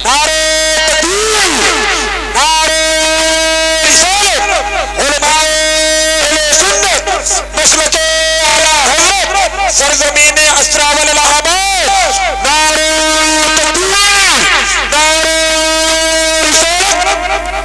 جو ماں باپ کو ستاتے ہیں اللہ ان کی نمازیں قبول نہیں کرتا, جو ماں باپ کو ستاتے ہیں اللہ ان کے روزے قبول نہیں فرماتا, جو ماں باپ کو ستاتے ہیں اللہ ان کے نیک صدقات کو قبول نہیں فرماتا. تم نے سنا نہیں, محمد ابن ہارون کا نام آپ نے سنا ہوگا. محمد ابن ہارون بہت نیک و پرہیزگار آدمی تھا، لیکن بنا کب پرہیزگار؟ بعد میں ہوا۔ اتنا نیک و پرہیزگار آدمی تھا کہ یہ اپنے یہاں سے بلخ سے پیدل آتا تھا حج کرنے کے لیے، 25 سال پیدل حج کرتا تھا۔ پیدل حج، ذرا سوچے تو صحیح، کہاں شہر بلخ اور کہاں مکہ، پیدل آیا۔ اور آنے کے بعد میں ایک دن حضرت مالک ابن دینار سوئے، تو مالک ابن دینار نے دعا کی پہلے کعبے کا طواف کرتے وقت کہ مولا مجھے اس میں 2 چہرے ایسے دکھا دے، یہ جو حاجی کعبے کا طواف کر رہے ہیں یہ 2 چہرے ایسے دکھا دے، ایک وہ چہرہ دکھا دے جس کا حج تو نے قبول کر لیا، دوسرا وہ دکھا دے جس کا تو نے حج قبول نہیں کیا۔ جب وہ سوئے تو دونوں چہرے نگاہوں کے سامنے آ گئے، جس کا حج قبول ہو گیا وہ بھی چہرہ آپ نے دیکھ لیا، اور جس کا حج قبول نہیں ہوا وہ چہرہ بھی آپ کو دکھا دیا گیا۔ وہ چہرہ محمد ابن ہارون کا تھا، حضرات جو بلخ کا رہنے والا تھا۔ آپ نے اس کو تلاش کیا، کہا یہ دونوں لوگ یہیں پر موجود ہیں، لاؤ میں دیکھ تو لوں یہ کون ہے۔ آپ جب بلخیوں کے خیمے میں گئے، پوچھا محمد ابن ہارون کس کا نام ہے؟ وہ لوگ چونک گئے اور حیرت سے پوچھنے لگے تم محمد ابن ہارون کو کیسے جانتے ہو؟ کہا مجھے بتاؤ وہ کون ہے؟ کہا کہ میں بتاتا ہوں، ہم بتائیں تمہیں؟ وہ تمہیں یہاں نہیں ملے گا، وہ اتنا پرہیزگار ہے، وہ اتنا نیک آدمی ہے کہ وہ جنگلوں میں کہیں عبادت کرتا ہوگا، پہاڑیوں میں کہیں بیٹھا ہوگا، عبادت کرتا ہوگا رب کی، تو دن کو روزہ رکھتا ہے، رات کو اللہ کی عبادت کرتا ہے۔ کہا کہ پتہ لگاؤ، ڈھونڈو تو صحیح۔ جب اس کو ڈھونڈا گیا تو ایک 2 پہاڑیوں کے بیچ میں بیٹھ کر کے اپنے رب کو یاد کر رہا تھا۔ جب مالک ابن دینار اس کے پاس پہنچے تو اسے سلام کیا، اس نے نام لے کے جواب دیا وعلیکم السلام یا مالک ابن دینار۔ جب مالک ابن دینار نے اپنا نام سنا، کہا پہلی ملاقات ہے اور میرا نام جانتا ہے، یہ تو بہت پہنچا ہوا ہے، یہ تو بہت پائے کا بزرگ لگ رہا ہے۔ جب آپ اس کے قریب میں پہنچے تو سوچنے لگے کہ یہ میرا نام جانتا ہے اور اس کا حج اللہ نے قبول نہیں کیا ہے۔ جب آپ اس کے قریب پہنچے تو اس نے رو کے کہا مالک ابن دینار یہی خبر دینے آئے ہو نا کہ میرا حج اللہ نے قبول نہیں کیا؟ کہتے ہیں تجھے کیسے پتا چلا؟ کہا یہ پہلی بات نہیں ہے، میں 25 سال سے پیدل حج کرنے کے لیے آ رہا ہوں اپنے شہر سے، اور جب بھی میں حج کرنے آتا ہوں تو ہر سال اللہ کسی محبوب بندے کے ذریعے مجھ تک یہ خبر پہنچا دیتا ہے کہ کہہ دینا محمد ابن ہارون سے میں نے اس کا حج قبول نہیں کیا۔ اللہ اکبر، ذرا سوچو تو صحیح۔ مالک ابن دینار کہتے ہیں میں نے سوچا کہ پوچھوں میں اس کا حج قبول کیوں نہیں ہوتا۔ اللہ اکبر، جب اس سے پوچھا تو اس نے روتے ہوئے کہا اے مالک ابن دینار میں بہت نیک آدمی تھا، میں بہت پرہیزگار تھا، میری دوستی جو تھی وہ نیک لوگوں سے نہیں تھی۔ نوجوانوں سنو اور اپنے اپنے اعمال کا محاسبہ کرو۔ آج تمہاری دوستیاں شرابیوں سے ہیں، آج تمہاری دوستیاں زانیوں سے ہیں۔ دیکھو محمد ابن ہارون کیا کہتا ہے، میں تو نیک تھا لیکن میرے دوست جو تھے وہ شراب پیا کرتے تھے۔ جب شراب پیا کرتے تھے تو ایک دن 29ویں شعبان تھی، رمضان کا چاند نکلنے والا تھا، میرے دوست مجھے زبردستی پکڑ کے شراب کی دکان پہ لے گئے۔ کہتے ہیں جب میں شراب نہیں پی رہا تھا لیکن زبردستی مجھ کو شراب پلا دی۔ یاد رکھو مولا علی شیر خدا فرماتے صحبت کا اثر ہوتا ضرور ہے، اور مولانا روم نے فرمایا صحبت طالعہ ترا طالع کند، صحبت صالحہ ترا صالح کند۔ نیکوں کی صحبت میں بیٹھو گے تو نیک بن جاؤ گے، اور بروں کی صحبت میں بیٹھو گے تو برے بن جاؤ گے۔ اعلیٰ حضرت فرماتے رنگ بیچنے والے کے پاس نہ بیٹھو، اگرچہ تم رنگ نہیں بیچتے لیکن رنگ اڑ کے جب کپڑوں پہ لگے گا تو لوگ کہہ دیں گے کہ یہ بھی رنگ بیچتا ہے۔ مطلب کیا ہے؟ مطلب یہ ہے بروں کے پاس مت بیٹھو، اگرچہ تم برے نہیں ہو لیکن جب تم ان کے پاس بیٹھو گے تو ایک دن لوگ کہہ دیں گے کہ یہ ان کے پاس بیٹھتا ہے اس لیے یہ بھی برا آدمی ہے۔ بروں کے پاس مت بیٹھو، صحبت کا اثر ہوتا ضرور ہے، نیکوں کی صحبت میں بیٹھو گے تو نیک بن جاؤ گے، اور بروں کی صحبت میں بیٹھو گے تو برے بن جاؤ گے۔ اس لیے اے نوجوانوں اپنی دوستیاں گناہ گاروں سے مت کرو، اپنی دوستیاں زانیوں شرابیوں سے مت کرو، اپنی دوستی کرنی ہے تو عالم دین سے کرو، حافظ قرآن سے کرو۔ ارے ان کے پاس بیٹھو گے تو برائیوں کی باتیں ملیں گی، ان کے پاس بیٹھو گے تو شریعت کی باتیں ملیں گی۔ نعرہ تکبیر، نعرہ رسالت، علماء اہل سنت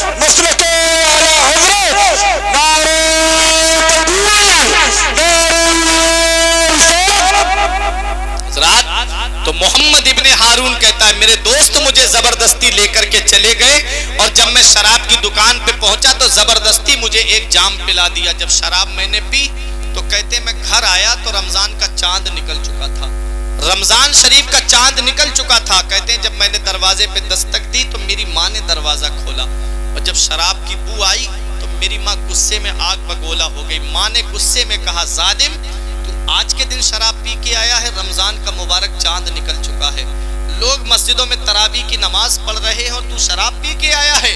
کہتے میری ماں نے مجھے ایک تھپڑ مار دیا, اور جب میری ماں نے تھپڑ مارا تو دو غصے میرے اندر اکٹھے ہو گئے, ایک تو شراب کا جنون تھا اور ایک مجھے ماں کے تھپڑ مارنے پہ غصہ آ گیا. اللہ اکبر. کہتے جب میری ماں نے مجھے تھپڑ مارا تو میں نے بھی اس کے تھپڑ مار دیا. اللہ اکبر. ماں پہ ہاتھ اٹھا دیا, جب ماں پہ ہاتھ اٹھایا کہتے میرا غصہ پھر بھی ٹھنڈا نہیں ہوا تو میں نے اپنی ماں کو اٹھایا. بوڑھی ماں تھی میری, گھر کے اندر تندور جل رہا تھا, تنور جسے ہم بولتے, کہتے ماں کو اٹھا کے میں نے تندور کے اندر ڈال دیا. ماں میری بیوی نے مجھے دھکا دیا, میں چارپائی پہ گرا.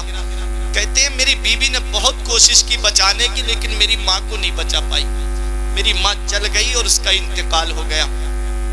جب آدھی رات میں میرا نشہ اترا تو میں نے اپنی ماں کو پکارا, امی بھوک لگی ہے کھانا دے دے. میں نے دیکھا میری بیوی بیٹھ کے رو رہی تھی جب نشہ اترا تو. بولے میں نے کہا کیوں روتی ہے؟ کہا ظالم اپنی ماں کو مار کر کے اب ماں سے کھانا مانگتا ہے, ماں کا مرڈر کر کے اب کھانا مانگتا ہے. اس نے کہا میں اپنی ماں کو کیسے مار سکتا ہوں, ارے میں کیسے ہاتھ اٹھا سکتا ہوں ماں پہ. جب بیوی نے کپڑا ہٹا کے دکھایا تو ماں جل چکی تھی, ماں کا انتقال ہو چکا تھا. اب تو یہ رونے لگا, اب تو رونے سے کیا فائدہ, وقت پر کافی ہے قطرہ آب خوش ہنگام کا, جل گیا جب کھیت برسا میں ہوں تو کس کام کا. اب رو رہا ہے آنسو بہا رہا ہے. تو ماں کو دیکھ کر کے رونے لگا, اندر سے دھاردار ہتھیار لے کر کے آیا. بیوی سے بولا یہ ہاتھ میرا اٹھا تھا نا, اپنے ہاتھ کو کاٹ دیا اور اس کے بعد نکل گیا جنگلوں کی طرف, اور دن کو روزہ رکھتا, رات کو اللہ کی عبادت کرتا. 25 سال پیدل حج کرتے ہوئے ہو گئے, اتنا نیکوکار پرہیزگار بن گیا. لیکن ماں کو ستانے والے کے لیے میرے رب نے یہ پیغام بھجوا دیا, اس سے کہہ دینا میں نے اس کا حج قبول نہیں کیا, میں نے اس کا حج قبول نہیں کیا.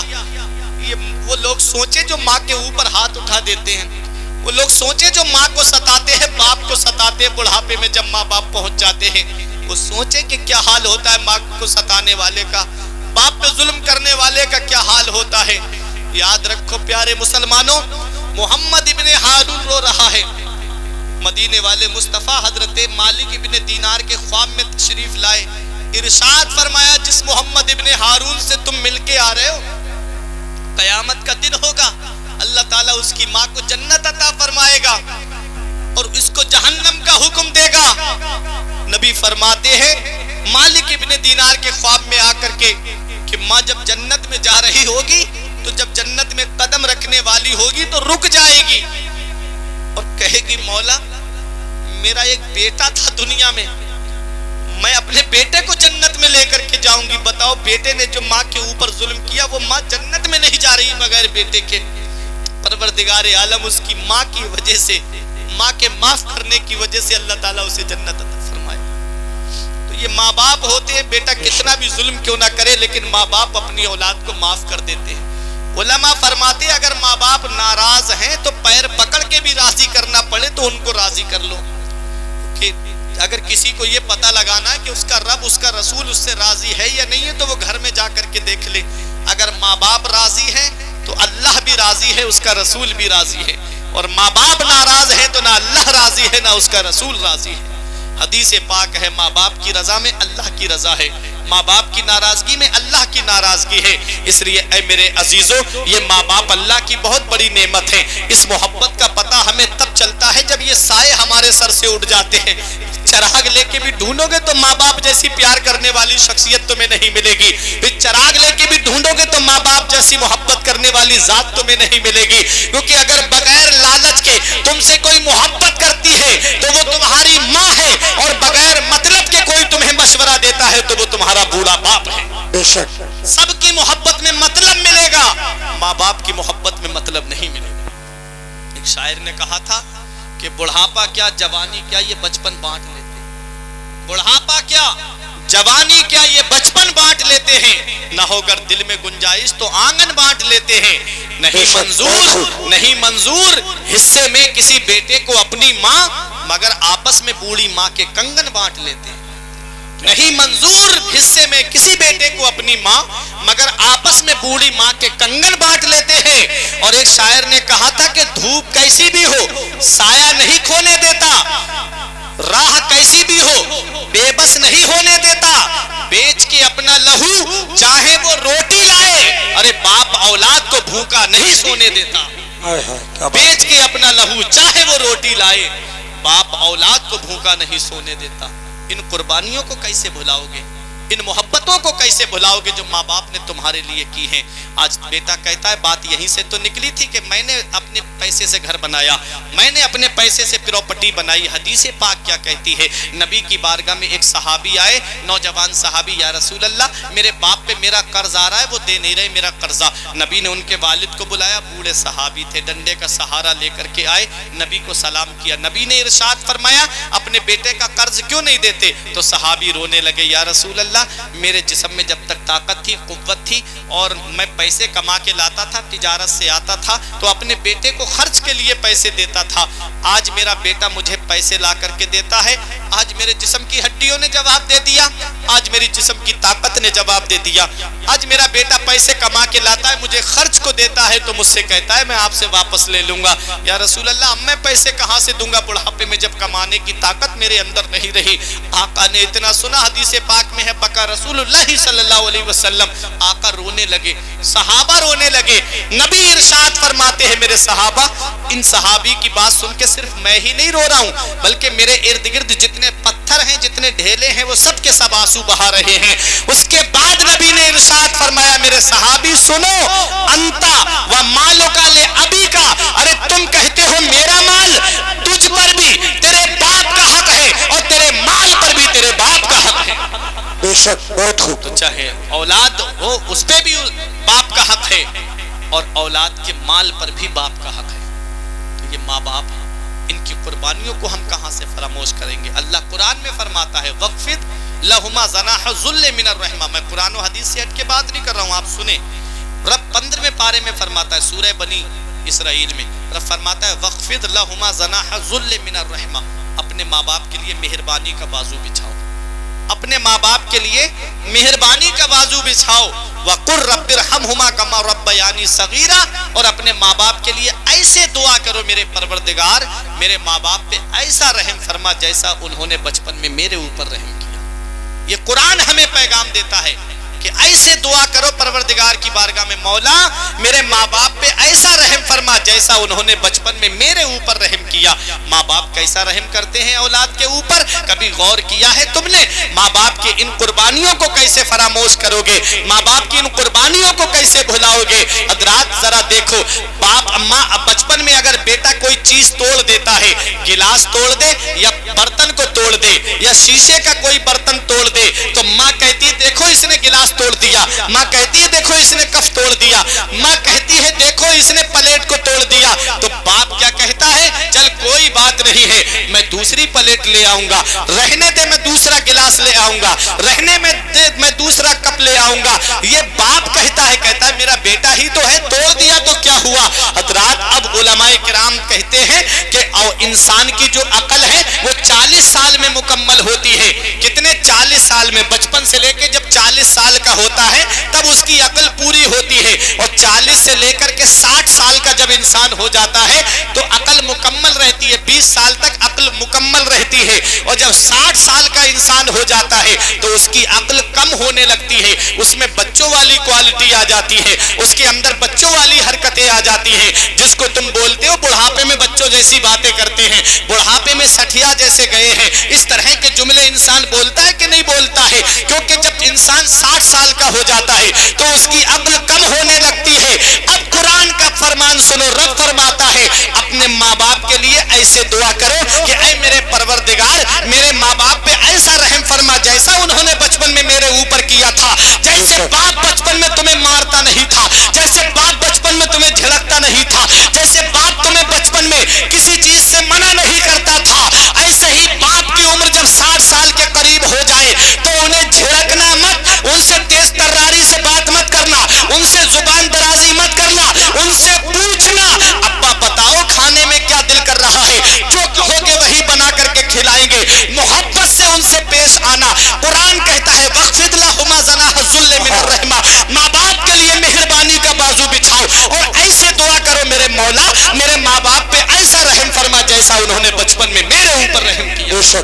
قرآن پیغام دیتا ہے جب ماں باپ بڑھاپے کو پہنچتا ہے تو انہیں جھنکنا نہیں چاہیے.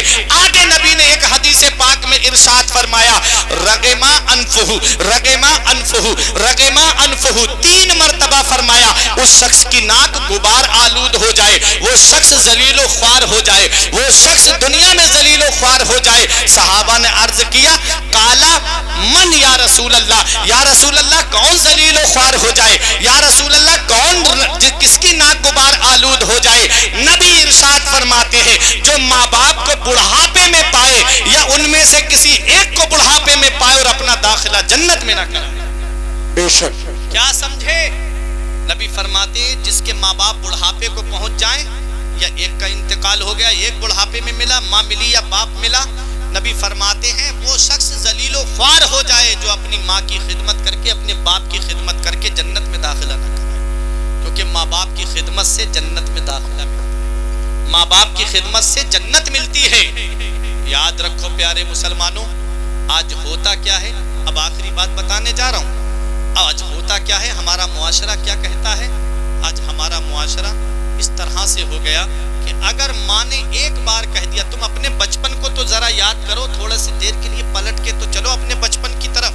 ایک بار ماں نے کہا, غربت کے عالم تھا, باپ جو ہے مزدوری کر کے آتا تھا, تو ماں نے ایک بار کہا تھا کہ اس عید پر میرے بیٹے کو نئے کپڑے چاہیے, اس عید پر میرے بیٹے کو نئے کپڑے چاہیے.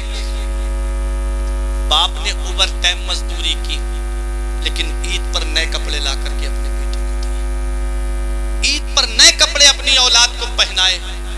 آج وہی ماں باپ بڑھاپے میں پہنچ گئے, خود کے بچے جا کر کے شاپنگ مال سے کپڑے خرید کے لائیں, خود کے بچے بڑی بڑی دکانوں سے کپڑے خرید کے لائیں, اور بوڑھے ماں باپ پرانے کپڑوں میں اللہ کا شکر ادا کریں. عید کے دن تمہارے بچے سیوئی کھائیں اور بوڑھے ماں باپ بچوں کا چہرہ دیکھیں. بقرہ عید کے دن تمہارے بچے گوشت کھائیں اور بوڑھے ماں باپ جھوپڑی میں بیٹھ کر کے اولاد کا چہرہ دیکھیں. کیا اسی دن کے لیے ماں باپ اولاد کو پالتے ہیں؟ کیا اسی دن کے لیے ماں باپ اولاد کو جوان کرتے ہیں؟ یاد رکھو پہلی محبت ماں باپ کی ہے جو دنیا میں بدلہ مانگتی ہے. اگر تم اپنے ماں باپ کے ساتھ بھلائی کرو گے تو تمہاری اولاد تمہارے ساتھ بھلائی کرے گی. اگر تم نے اپنے ماں باپ کے ساتھ بھلائی نہیں کی تو بڑھاپے میں یہ امید مت رکھنا کہ تیری اولاد تیرا سہارا بن جائے گی. اس لیے ماں باپ کی خدمت کر لو, ماں باپ کا احسان مانو. یہ ماں باپ اللہ کی بہت بڑی نعمت ہے, اس محبت کا کہاں سے شکریہ ادا کرو گے. آج کا میرا ماڈرن بھائی اگر باہر چلا جاتا ہے تو یہ ماں ہے, یہ باپ ہے کہ اس کی نظریں دروازے پہ لگی رہتی ہے. ابھی میرا بیٹا گھر پہ نہیں آیا ہے, ماں باہر نکل کے بار بار دروازے پہ لوگوں سے پوچھتی ہے کیا میرا بیٹا تم نے دیکھا, یہ بیٹا ہے. اگر ماں فون لگا کے پوچھ لے میرے لال ابھی تک گھر پہ کیوں نہیں آئے, تو یہ بیٹا ماں سے قرض دار لہجے میں کہتا ہے کیا ماں مجھے پریشان کرتی رہتی ہے, میرے بھی تو کچھ شوق و ارمان ہے, میں دوستوں کے ساتھ پارٹی کرنے آیا ہوں, میں دوستوں کے ساتھ گھومنے کے لیے آیا ہوں, میں دوستوں کے ساتھ میں رنگ ریلیاں منانے کے لیے آیا ہوں. جب ماں کا فون غصے میں بیٹا کاٹ دیتا ہے تو پوچھو اس ماں سے جس کی نظریں دروازے پہ لگی ہے ابھی تک میرا بیٹا نہیں آیا. رات کے 12 بجے 1 بجے 2 بجے تم تو گھومتے رہتے ہو, لیکن یہ بوڑھے ماں باپ ہیں, ان کی نظریں دروازے پہ لگی رہتی ہے کہ ابھی میرا بیٹا گھر پہ نہیں آیا ہے, ابھی میرا لال دروازے پہ نہیں پہنچا ہے.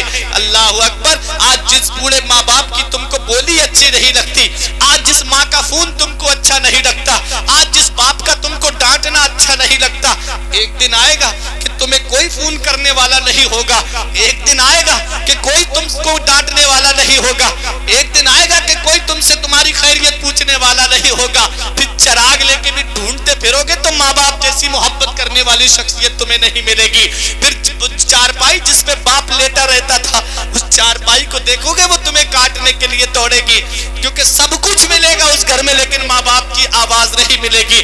اس لیے ماں باپ حیات ہے تو خدمت کر لو, ماں باپ زندہ ہے تو ان کی خدمت کر لو, ورنہ جس دن یہ سائے سر سے اٹھ جاتے ہیں تو کوئی دعا کرنے والا نہیں ہوتا. موسیٰ پیغمبر جب کوہ طور پہ پہنچے تو رات کی تاریکی تھی, سناٹا تھا, اچانک سے پیر پھسل گیا. رب نے فرمایا موسیٰ سنبھل کے آیا کرو. عرض کرتے میرے پروردگار میں کتنی راتوں سے تیری بارگاہ میں آ رہا رہا ہوں تجھ سے بات کرنے، تجھ سے کلام کرنے کے لیے۔ راتوں میں آیا، سنسان جنگلوں سے ہوتا ہوا آیا، تاریکی میں آیا، بارش میں آیا۔ میرے مولا تو نے مجھ سے کبھی یہ نہیں فرمایا کہ موسیٰ سنبھل کے آیا کرو، آج تو نے مجھ سے یہ کیوں کہا؟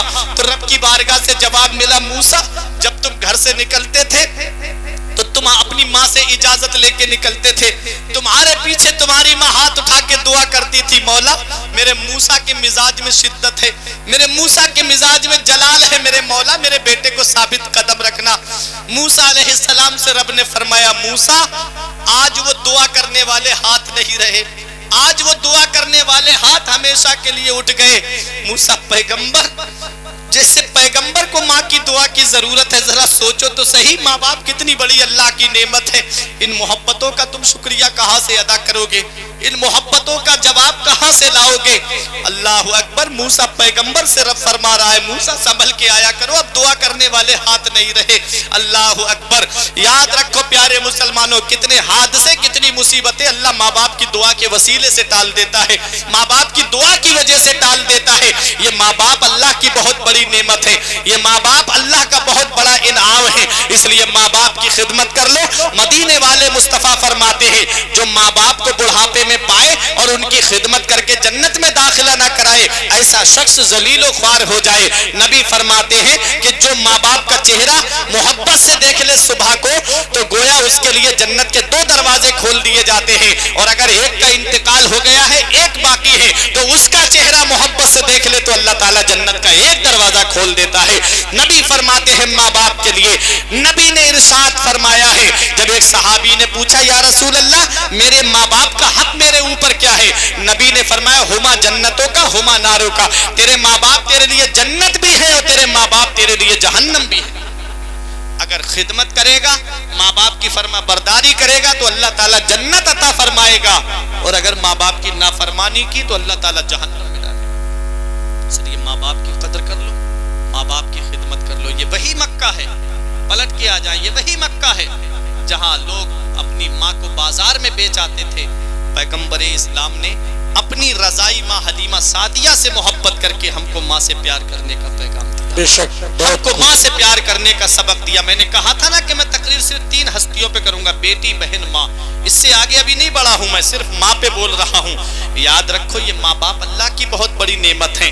مدینے والے مصطفیٰ مسجد نبوی کے کونے میں بیٹھ کے رو رہے تھے، صحابہ نے عرض کیا یا رسول اللہ رونے کی وجہ؟ نبی فرماتے مجھے میری ماں کے وہ جملے یاد آ رہے ہیں جو میری ماں نے آخری وقت میں مجھ سے کہے تھے۔ صحابہ نے عرض کیا یا رسول اللہ کیا کہا تھا؟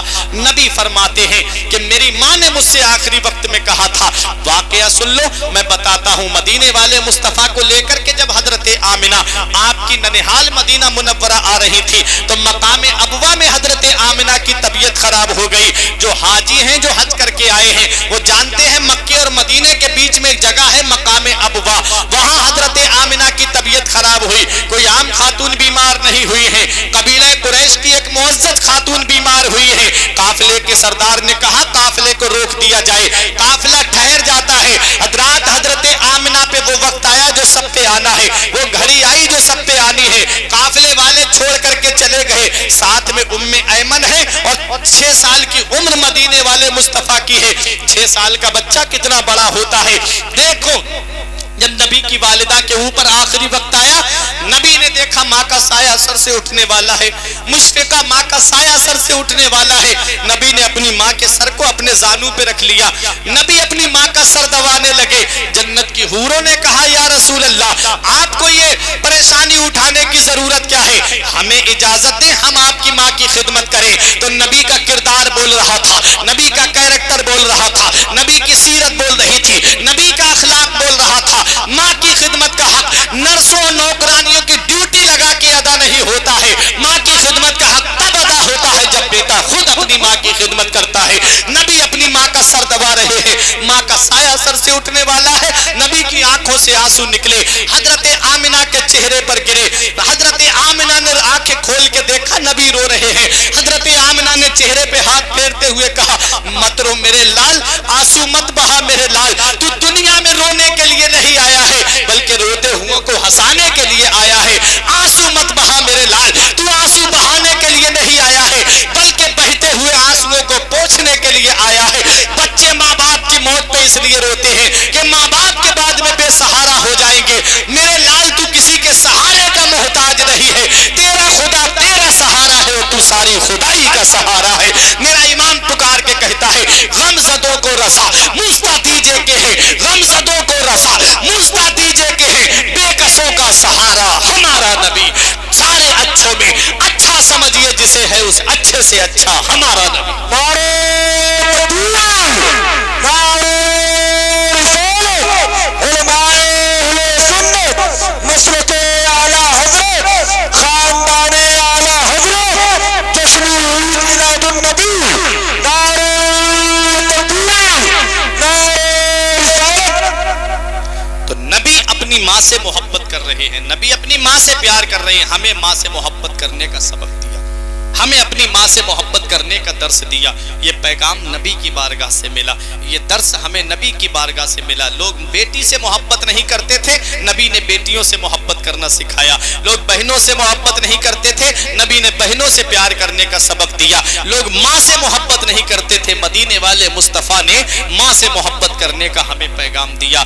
یہ ہے وہ مبارک ہستیاں جن کا احسان ہم پوری زندگی نہیں بھلا سکتے. قرآن میں رب نے فرمایا لقد کان لکم فی رسول اللہ اسوۃ حسنہ, تحقیق کے رسول کی زندگی تمہارے لیے بہترین نمونہ عمل ہے. ہمیں نبی کے بتائے راستے پہ چلنا چاہیے, ہمیں نبی کے بتائے طریقے پہ چلنا چاہیے. ہمیں کرنی ہے شہنشاہ بطحا کی رضا جوئی, وہ اپنے ہو گئے تو رحمت پروردگار اپنی. طریق مصطفیٰ کو چھوڑنا ہے وجہ بربادی, اسی سے قوم دنیا میں ہوئی بے اقتدار اپنی. درس قرآن اگر تم نے بھلایا ہوتا, یہ زمانہ نہ زمانے نے دکھایا ہوتا. متحد ہو جاؤ اور بن جاؤ خورشید مبیں, ورنہ ان بکھرے ہوئے تاروں سے کیا ہوتا ہے. اس لیے نبی کے فرمان پہ عمل کرو, نبی کے بتائے راستے پہ چلو, اور اپنی زندگی کو اللہ کی عبادت کر کے گزار دو, نبی کی سنتوں پہ عمل کر کے گزار دو. یہ زندگی سواریے, دلشاد کیجئے, لمحات زندگی کے نہ برباد کیجئے. جب مقصد حیات عبادت خدا کی ہے, پڑھیے نماز, مسجدیں آباد کیجئے. سبھی کے سامنے ایک دن ضرور آتا ہے, یہ حسن فانی ہے لیکن غرور آتا ہے. کسی کریم سے پاؤڈر سے کچھ نہیں ہوتا. اگر سچائی لگے تو اب تو بول دینا سبحان اللہ کے. سبھی کے سامنے ایک دن ضرور آتا ہے, یہ حسن فانی ہے لیکن غرور آتا ہے. کسی کریم سے پاؤڈر سے کچھ نہیں ہوتا, نماز پڑھنے سے چہرے پہ نور آتا ہے. کسی کریم سے پاؤڈر سے کچھ نہیں ہوتا, نماز پڑھنے سے چہرے پہ نور آتا ہے. جسم فانی ہے, سجانے کی ضرورت کیا ہے, حسن دنیا کو دکھانے کی ضرورت کیا ہے. ایسے اعمال کرو کہ روح سے خوشبو آئے, عطر کپڑوں پہ لگانے کی ضرورت کیا ہے. پروردگار عالم کی بارگاہ میں دعا ہے, میرے کچھ عرض کرنے میں سبقت لسانی کی وجہ سے یا بتقاضۂ بشریت کوئی غلطی ہو گئی ہو, مولا مجھے معاف فرمائے. استغفر اللہ ربی من کل ذنب و اتوب الیہ. سب لوگ مل کے کلمہ طیب پڑھیں, لا الہ الا اللہ محمد الرسول اللہ صلی اللہ علیہ وسلم. رہی کلی تو پھول کھلیں گے, زندگی باقی رہی اسرابل والو تو پھر ملیں گے. السلام علیکم.